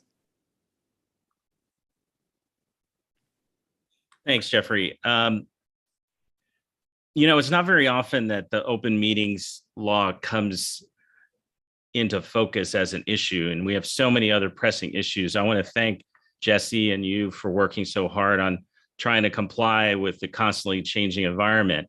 But I do want to highlight that the pandemic gave us an opportunity to see what another way of operating could be like. It was forced on us by circumstances. But the thing that I think we'll all note is the amount of participation that we've had, and that's a plus. The downside is it's challenging when doing virtual and remote meetings for people who maybe are troubled by the technological divide that exists. So what I'm trying to highlight is that while we are very narrowly trying to fix the virtual meeting policy for today's issues, that this may be the only opportunity we have for an unknown period of time to make some substantive changes and have a substantive conversation about the way we should move forward. Because again, we just have so many other things going on. So I just want to make 2 points. Number one, that as a broader policy, regardless of the status of the pandemic, we should make room and advocate for meetings that allow for virtual participation, that should be part of the community board's stance that we advocate. And then, of course, complying with whatever the law is that is handed down from the state. But then number two, we also recognize and acknowledge that when we're doing a virtual meeting, that it is important to still have a physical space where people can meet and interact. But I just wanted to throw that out there because, you know, in our rush to sort of just comply with whatever the state's doing and move forward with a virtual meeting policy in the light of the pandemic, I just wanted to take a step back and think about how this has really changed the way we meet, in some ways for the good and in some ways for the bad. That's all I wanted to know. Thank you. Thank you, James. Mike.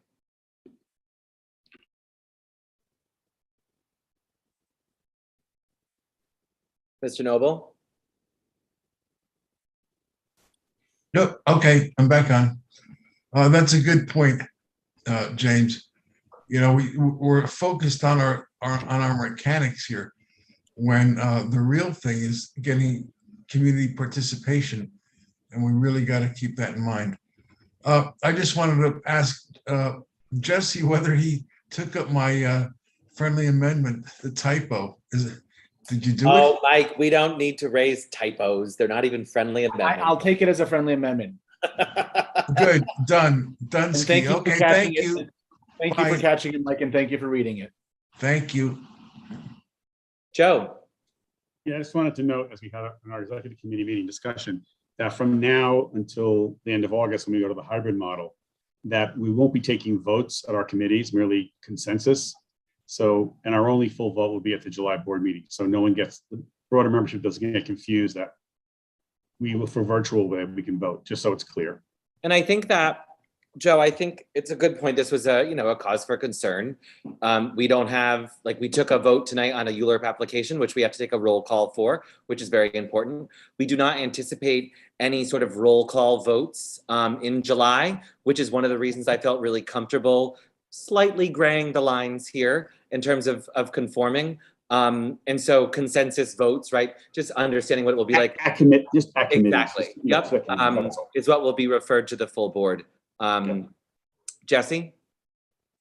Yeah, I just want to get clarity on this just because it might be confusing for some members here. What Joe is referring to and what Jeffrey is talking about, meaning between now and September, is separate from the policy that we are discussing as this item and we're voting on tonight.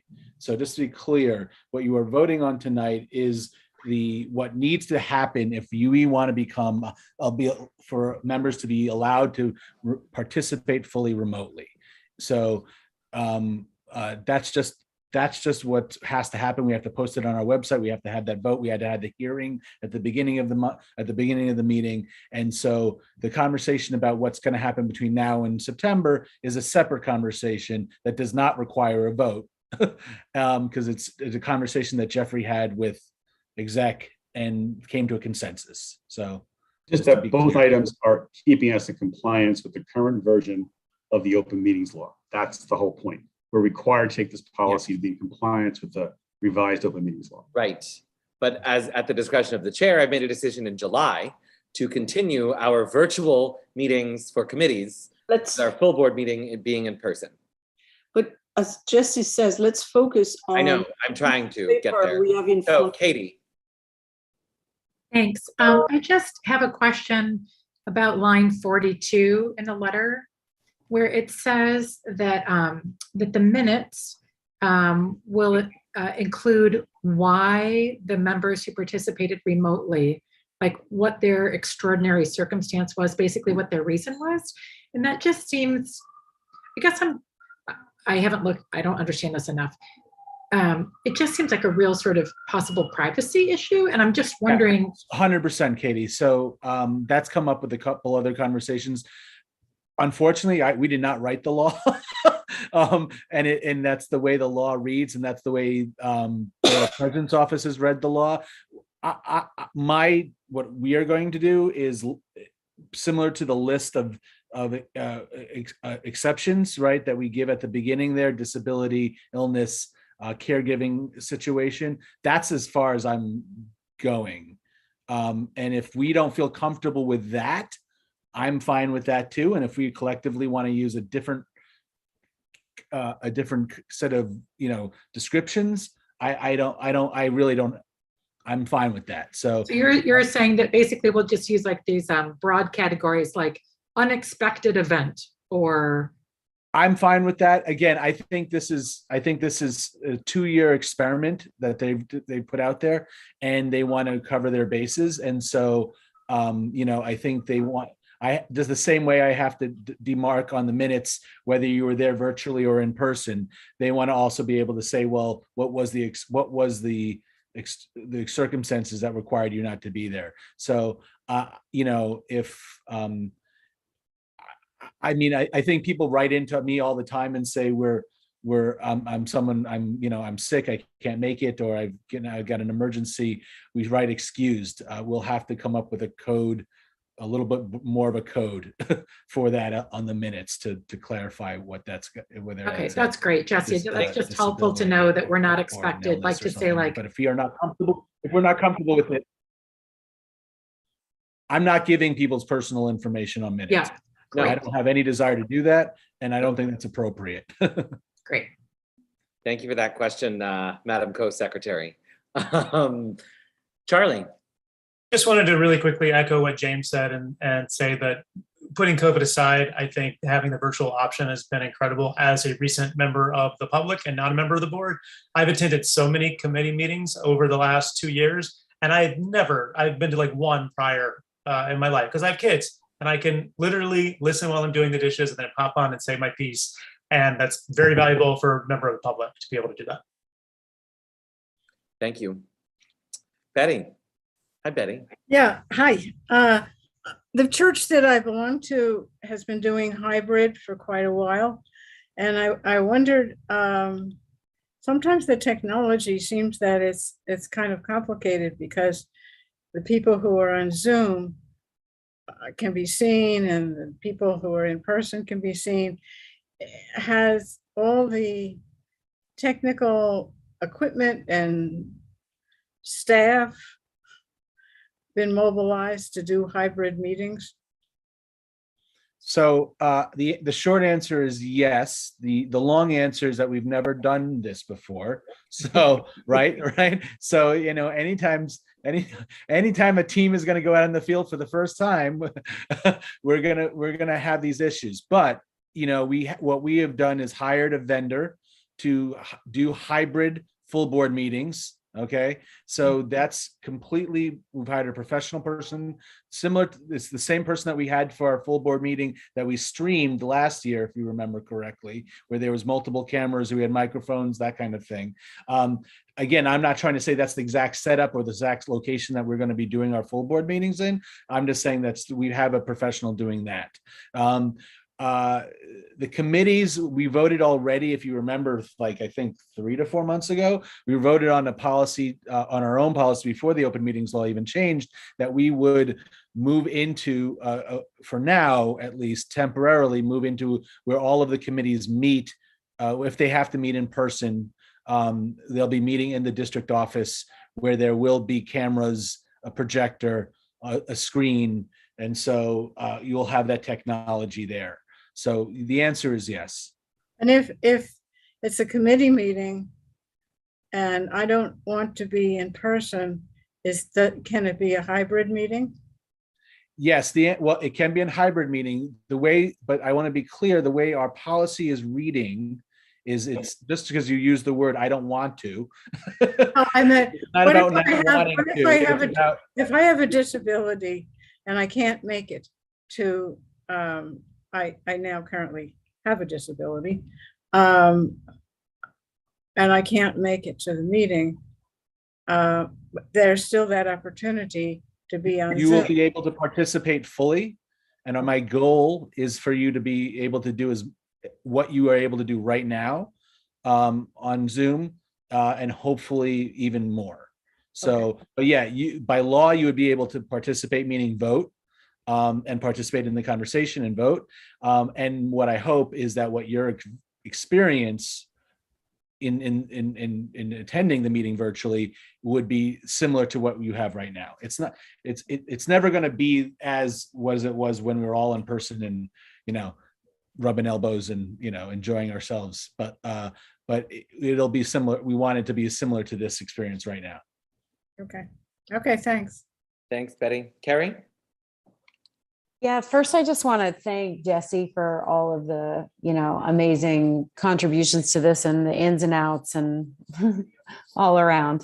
And Jeffrey, to you too. Thank you for kind of advocating for those of us who, you know, are struggling to advocate for ourselves in this crazy time. I was just to build on what Joe was saying, and based on what we talked about at exec, I'm wondering if it's worthwhile to say a couple sentences about the difference between you know, what's going to happen in the July meetings and the 1 August meeting that's different from you know, what we're used to in fully virtual or fully in person, which is that we cannot vote. We are just coming to a consensus to help maybe explain that a tiny bit to anybody who doesn't understand what that means. It's really a legal technicality. We, you know, to have a vote that holds weight, we need quorum for the committee. And then that vote of the committee is a formal recommendation to the full board. Technically, because in July, and again, this is separate from the hybrid policy that we are voting on this evening, right? So the hybrid policy, which will take place in September, will require a quorum of in-person board members for committee members to be able to participate and vote virtually. So hybrid will require a quorum of in-person board members to allow those who cannot participate in person, but do so virtually, to vote. Do you see the annoyingly complicated nuance there? So that's the factor of what this hybrid policy puts into effect come September. In July, we will be taking recommendations from committees as we normally do. They just won't be binding until the full board adopts them. Carrie, does that give you a little bit more color on the really annoying nuance? I absolutely understand it, but it's completely confusing. So I just wanted to put it out there to make sure everybody else understands it as well. So can I? Thank you. Yeah, okay. I'll shut up. I don't want to slow it down. Tina. Hi there. Hi. Hi. Given what you just said, Jeffrey, are you going to place the burden on us to contact Jesse or someone to let you know that we cannot come? Or are you going to be sending around a memo, taking attendance just to ensure that quorum is there? Good question. It's a really good question. Jesse? So, I mean, again, I think we're going through the looking glass here. I would like it to be on similar to now what it is now, which is members' responsibility. You're expected to show up, and we're expecting you to, again, this is for September, expecting to show up and expected to be in person. If you cannot make it for whatever reason, you'll be similar to what you guys would do now, normally just letting the co-chairs know, letting Nellie know or Janine know or myself, we cannot make it, you know, and here's the reason why. Quorum is quorum. So, you know, at the end of the day, it's the same difference to us is like, once we start to realize if we're going to not have that quorum, you know, in-person quorum, then we're going to have to start to prepare things a little bit differently. But yeah, it's going to be on your responsibility, the members' responsibility to let us know. Thanks for that question, Tina. Chris? For the definition of quorum in person in September, people who are present for quorum will not be allowed to leave meetings to break in-person quorum, correct? So Yeah, in other words, you show up, you are there. No. Okay. No. There's, you know, the open meetings law is not draconian in that level. It's draconian in many levels, but you know, you're stepping out to go to the bathroom. You have a phone call. It doesn't. You need quorum to call the meeting to order, and then that's what you need the quorum for, honestly. And so, you know, and to vote on it, and when you want vote, the quorum there to vote clearly when you have the vote. You know, but at the end of the day, that's what you need the quorum for. There is to call the meeting to order. Okay, and we don't need it to vote, and we don't need quorum to maintain the meeting all the way through. No, you don't need to maintain the meeting all the way through. It is highly preferable. So if you have to go on a bathroom break or you have a phone call and the vote is coming up, I would say go early or ask the person to call you back in 10 minutes and then so you can vote and then go and do your thing. But no, it's not like you're stuck, we're keeping you in the room for 3 hours and everybody else is drinking wine at home, having a great old time. I just wanted to make sure that in presence, being able to go use the bathroom or take a phone call was something that was considered as part of. Yes. Thank you. Yes. Yep. Next. Hybrid meeting policy. No more questions. Thank you, everybody. Can I make one more point very clear that maybe people jumped over? You will, if you are become virtual, if you are attending the meeting virtually, you will have to be seen. You will have to have your camera on and you'll have to be able to be heard and seen. So I'm not calling anybody out here, but that is a requirement by law. So if for the folks that do not have the ability for that technology, we need to talk about that offline. But on going forward, if you're going to attend a meeting virtually, you will have to keep your camera on. Brad? Chris, you're not allowed to go to the bathroom. Thank you for that. You're out, buddy. You're out. All right. So thank you, everybody, for your patience on this topic, for the diligence, for the thought that really goes into it. We plainly said from the get-go, this is a really crappy situation. It will remain so. So we appreciate all of you in getting us to where we are and where we're going to be. Comment about camera on. I had my camera off because I was having a bandwidth problem. So Jesse, you have to help us think that through. We will. I mean, this is all new to everybody. I'm just letting you know. And again, I'm not saying you have to have your camera on all the time, but if you're going to be voting, if you're going to be speaking and participating, when you do so on those moments, you're going to have to be able to figure something out. Thank you for modifying your statement. All right, final letter. No, that's not true, actually. Item 22. This is also a ratification that we sent to the City Planning Commission. Again, something we found out very late in the game and was due on the 25th of May. This is regarding the theater sub-district transfer of development rights. Board 4 does not have a whole lot of territory in the theater district. But what we do have is really important, and so is our policy. This letter, basically, what is up for discussion is the amount of money from the transfer of development rights in the theater district, extra money that goes to the theater development fund. So two things here. A theater can transfer their air rights for a private amount of money set between the seller and the buyer. That is not what this letter discusses.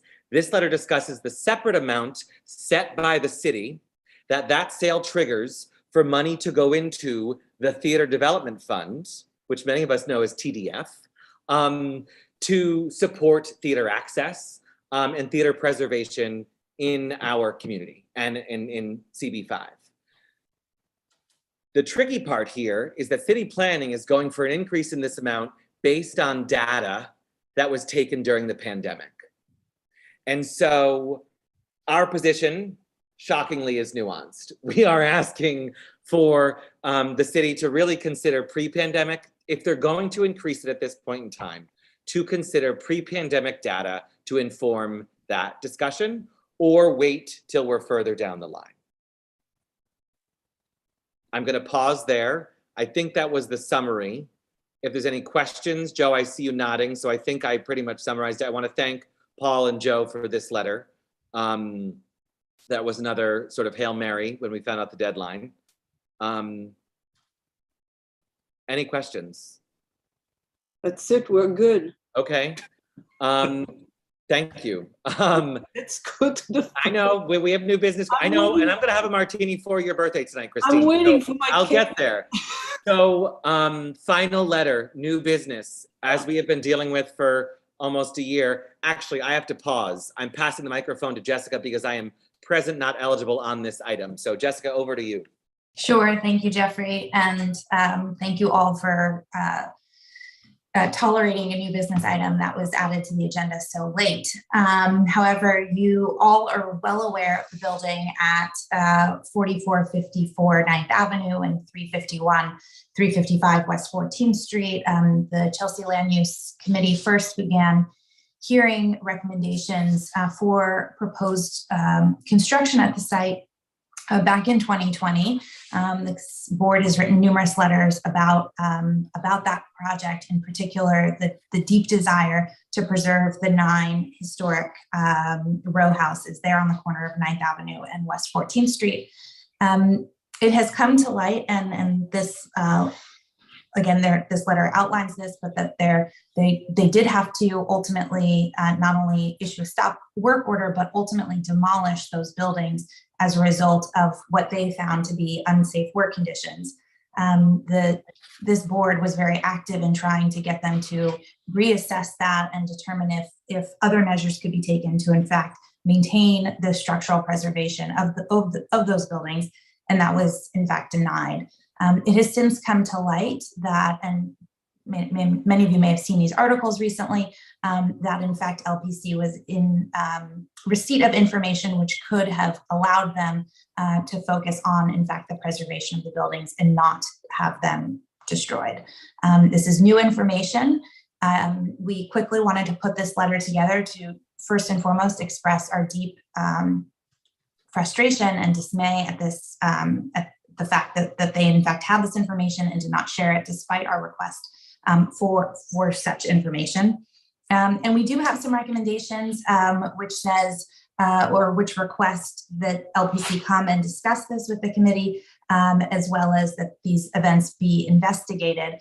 I do want to note that in an effort to get this ready for you today, this letter is in draft form. I want to acknowledge Carrie did a tremendous job in getting it ready for the meeting, like really, really tremendous. And so while we would welcome edits, I do want to also note that the committee will also be taking this issue up and trying to push forward on recommendations that will outline how we can address the issues of structural preservation going forward. So this is not our only time to reflect on what has happened here and take a stand on that.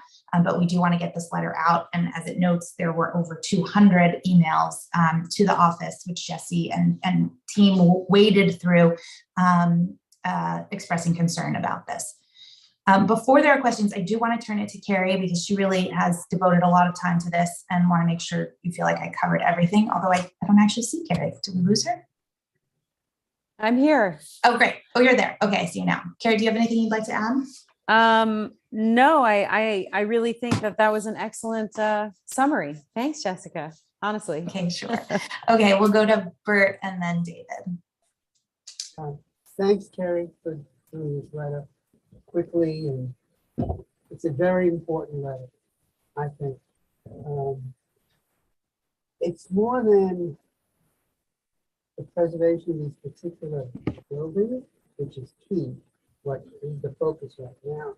But they didn't just commission a report and then lose it in the bottom of somebody's drawer. They purposely did not share it. What their motivation was, we could speculate. You know, I don't think that's very helpful to do the speculation right now. But I do think, I know this is a draft, I would like the final copy to say something, a paragraph about how this act undermines trust in the particular organization, landmarks preservation people, and in the whole process. If this happened now, this time, did it happen before? How do we know it didn't happen before? To me, it undermines the trust. It completely subverts the process and any kind of honest dialogue. And I think the letter is very diplomatic. I don't think we should be a little bit more straightforward and say something about that. The trust is diminishing. You did it now, you probably did it in the past. how do we know it's not gonna happen in the future? And whatever committee we create and work with other groups to propose legislation, I don't know how any kind of legislation could prevent this kind of line. And this is almost, and I'm not the lawyer on that here, there are many other lawyers here. This might have legal consequences. They had a report which they commissioned, and they did not want people to know about it. For whatever, again, speculate, whatever reasons they have. And it's late, so I'll let David and Katie and Leslie go. Thank you. Okay, thank you, Bert. We can definitely take a friendly amendment in terms of this point about undermining trust in the process, and we'll make those changes. I think we're going to go to David, and then we can go to Katie and Leslie. Yeah, thank you. It's an excellent letter. I just have some minor corrections. Line 41, the P in the word professional should be lowercase. And for the copyees, I would include Assemblymember Deborah Glick. Technically, it's in her district. I would keep Dick Gottfried because it's an issue that has bearing on our district, the rest of the district. Great, thank you, David. We feel spared, thank you. We really did a good job. Katie, Karen, excuse me, Katie, your turn. Thanks. Yeah, I agree. It's a really great letter, especially on such short notice, for heaven's sakes. Just one quick suggestion. I just was thinking that maybe the requests at the end could be stronger, and specifically, like it says that you want it investigated, but you don't say by who or report out or something. So just if you can think about being more specific about what you're asking for to really make it stronger. And we yeah, thank you, Katie. Evidence. We sort of went back and forth on that, wanting to make sure that we have time to really get the committee's feedback on like more specifics. And so, you know, I think for that, I think we can say who we wanted investigated by. I think that's a good point. But we did try to pare back from being too specific in the recommendations so that we could allow time for committee discussion and make sure that we were representing and had full time to debrief with everyone. Thanks. Leslie? Carrie, amazing on this turnaround. I mean, really, that's really amazing on this turnaround, guys. And I just wanted to echo what Bert said. I don't think anyone on this board, or maybe a few, would be disappointed if the language was a lot stronger. I think this is just such a dereliction. This is so outrageous to me, because people always, and there are different factions that come to our meetings from the public, and they always accuse, or they say, you know, you're not telling us the truth, or, you know, we never know. And this is actual facts that we have from a FOIL report. Anyway, I just wanted to echo everything Bert said without saying it all over again, but I don't think anyone would object if the language was stronger, if you guys choose to go that route. Thank you, Leslie. I'll just also say we debated, the board itself did not request the FOIL, and so we want to be sure that we're taking the reports of the FOIL and the material very seriously, but also just creating some distance between, you know, us having actually received that information and having reviewed it ourselves as a committee and come to these conclusions. But it is obviously a balance. It looks like Mike joined the queue. Yeah, the last sentence of your letter is really the crux of this whole thing. And maybe we could stress that in the beginning, you know? I mean, that's what we're talking about here, right? Yeah, Mike, So- that's totally fair. I think, you know, there's like, it's very hard, this issue, because the damage is done. So really the only thing we can do is what that last sentence says, is make sure that, you know, it doesn't happen again to the best of our ability. So yeah, I hear you. Okay. Thank you. Okay, we'll give it back to you, Jeffrey. I think we're done on this. Thank you all. And thank you, Carrie. Really tremendous. Thank you. So we're not done. We have to vote, and we have to take 2 votes this evening. We have a ULURP before us tonight, which by law requires a roll call. So if memory serves me correctly, the last time we did a ULURP, we did one roll call, but they had to specify.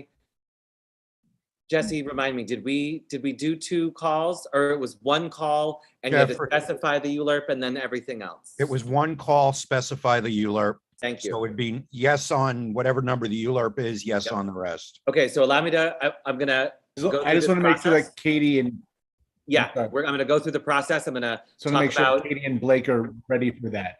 Yep, I'm still gonna talk about process. We have 5 new members and other members, and some of us need refreshers on how to vote.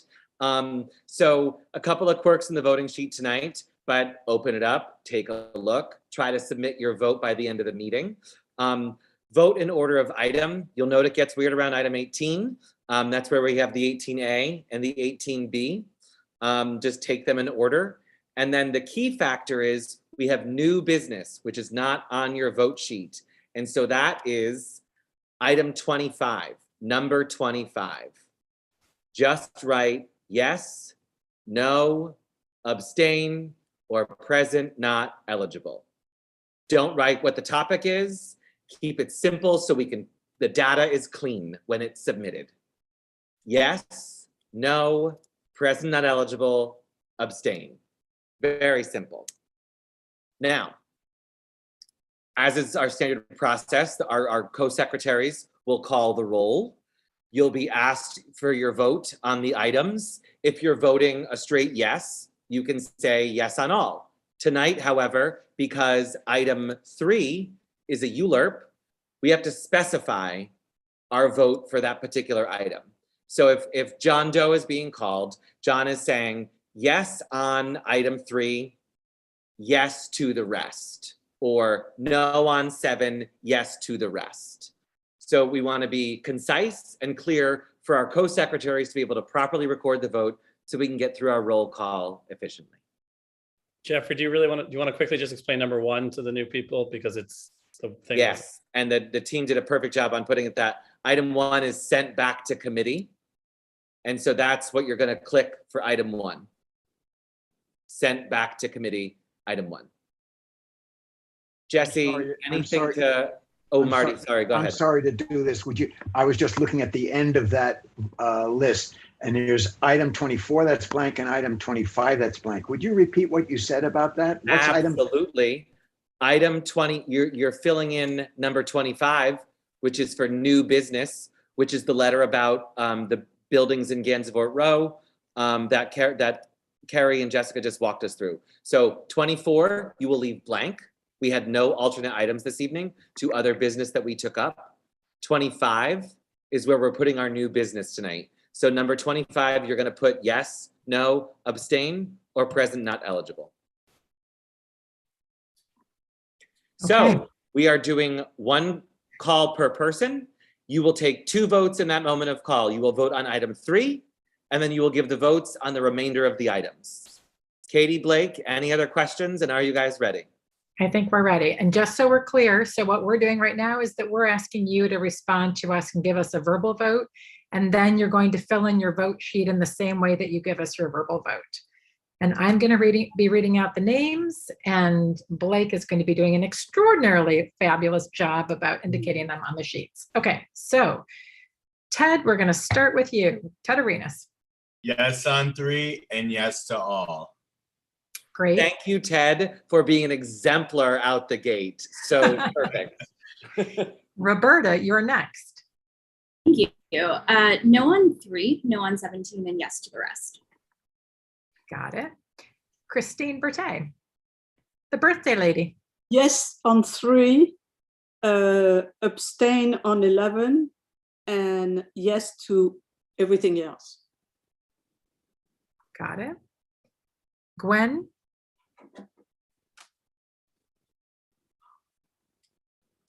No. No Gwen tonight. No, Gwen Oh was. no, she's here. She was here, but okay. Gwen, if you can hear us, let us know at some point. Okay. Leslie, Bogosian Murphy. Yes on 3 and yes to all. Thank you. Varen, No on 3, no on 17, yes to all. thank you. Jessica, Yes on 3 and yes to all. Dale, All right then, yes to 3, an abstention on 11, yes to the rest. Thanks. got it. All right, Aurora, you're our first new person up. I'm gonna abstain to 3 and abstain to all. Okay. Marty, Yes on 3, yes to all, and I've submitted the form. thank you. Paul, Yes, yes to 3, yes to all. thank you. Tina, Yes on 3, yes to the rest. thank you. Pete Diaz,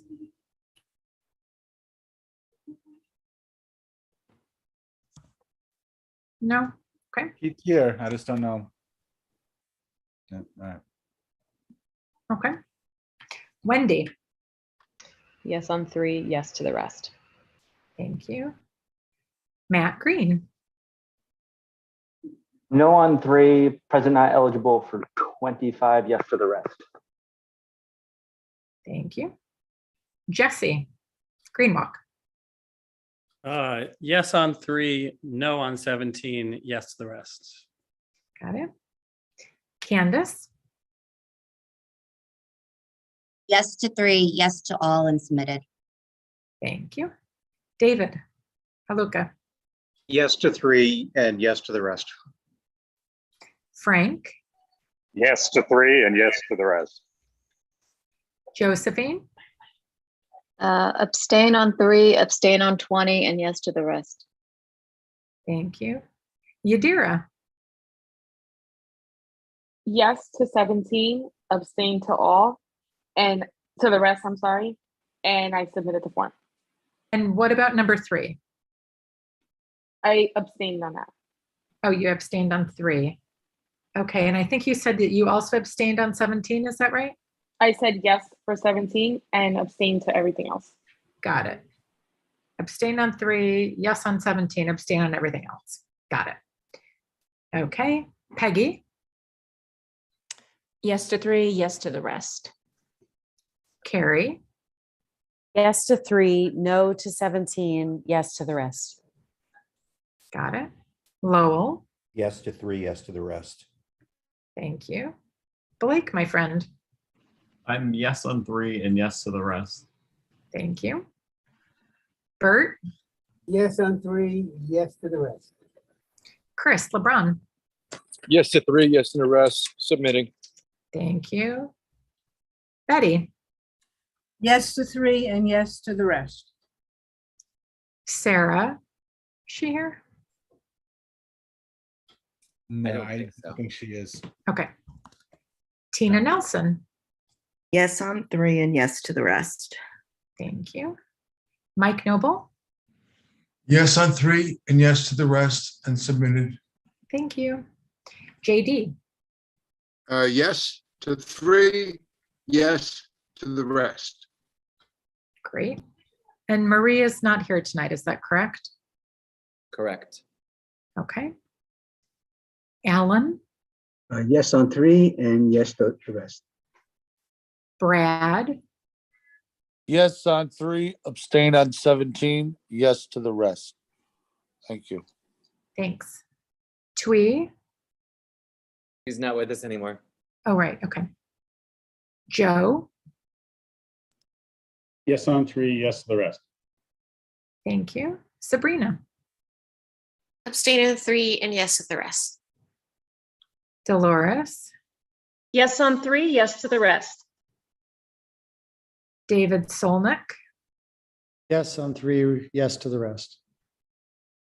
okay, me, yes on 3, and yes to the rest. Hold on.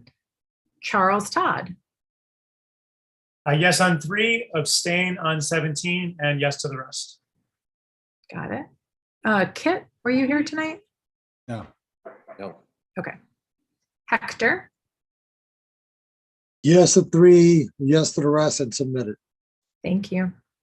Marino, Yes on 3, no on 17, and yes to the rest.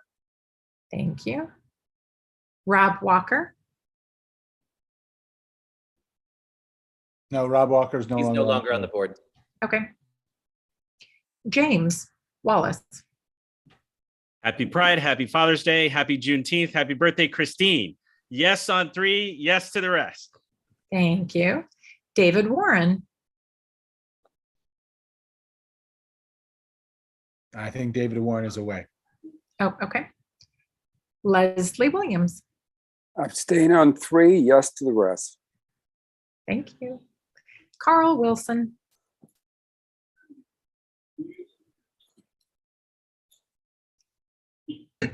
Sorry about that. Yes on 3, no 17, and yes to the rest. great, thank you. And Alice, Yes on 3, abstain on 17, yes to the rest. got it. Okay, is there anybody whose name I didn't call? Oh, wait, Jeffrey, of course. Hello, my friend. I'm blushing because that vote was flawless, and I cannot thank everybody enough for that execution. So with that, I'm complicated, Katie. I'm yes on 3. Yep. And then present, not eligible on 5, 18B, and 25. And that was 18B as in boy, right? Correct. Yeah, okay, B, okay. And I'm sorry, you said on 25? Yes, so P&E on 5, 18B, and 25. Okay. And so with that, I want to thank Peggy for Wait, bringing. I'm sorry, but, and then yes to the rest? And sorry, yes to the rest. Okay. Sorry. Yeah, got it. Okay. Jeffrey, you didn't listen to your own instructions. Yeah. You're the only one who goofed me The up, only- Jeffrey. Look at that. I failed myself. Thanks, Leslie. Sorry. Thank you, everybody, for a productive, if not lengthy meeting. I want to acknowledge Peggy for bringing her child to the table to vote. Teaching her kids early and young the importance of voting is very valuable. Welcome to the new members. Stay tuned for announcements in terms of any changes coming down the pike. But we are virtual committee through the summer, in person at our July full board meeting. And then our hybrid policy takes effect in September. So thank you, everybody. Motion to adjourn. Motion to adjourn. Second. Second. Thank Thanks, you. guys. Bye-bye. Good night, everybody. Bye.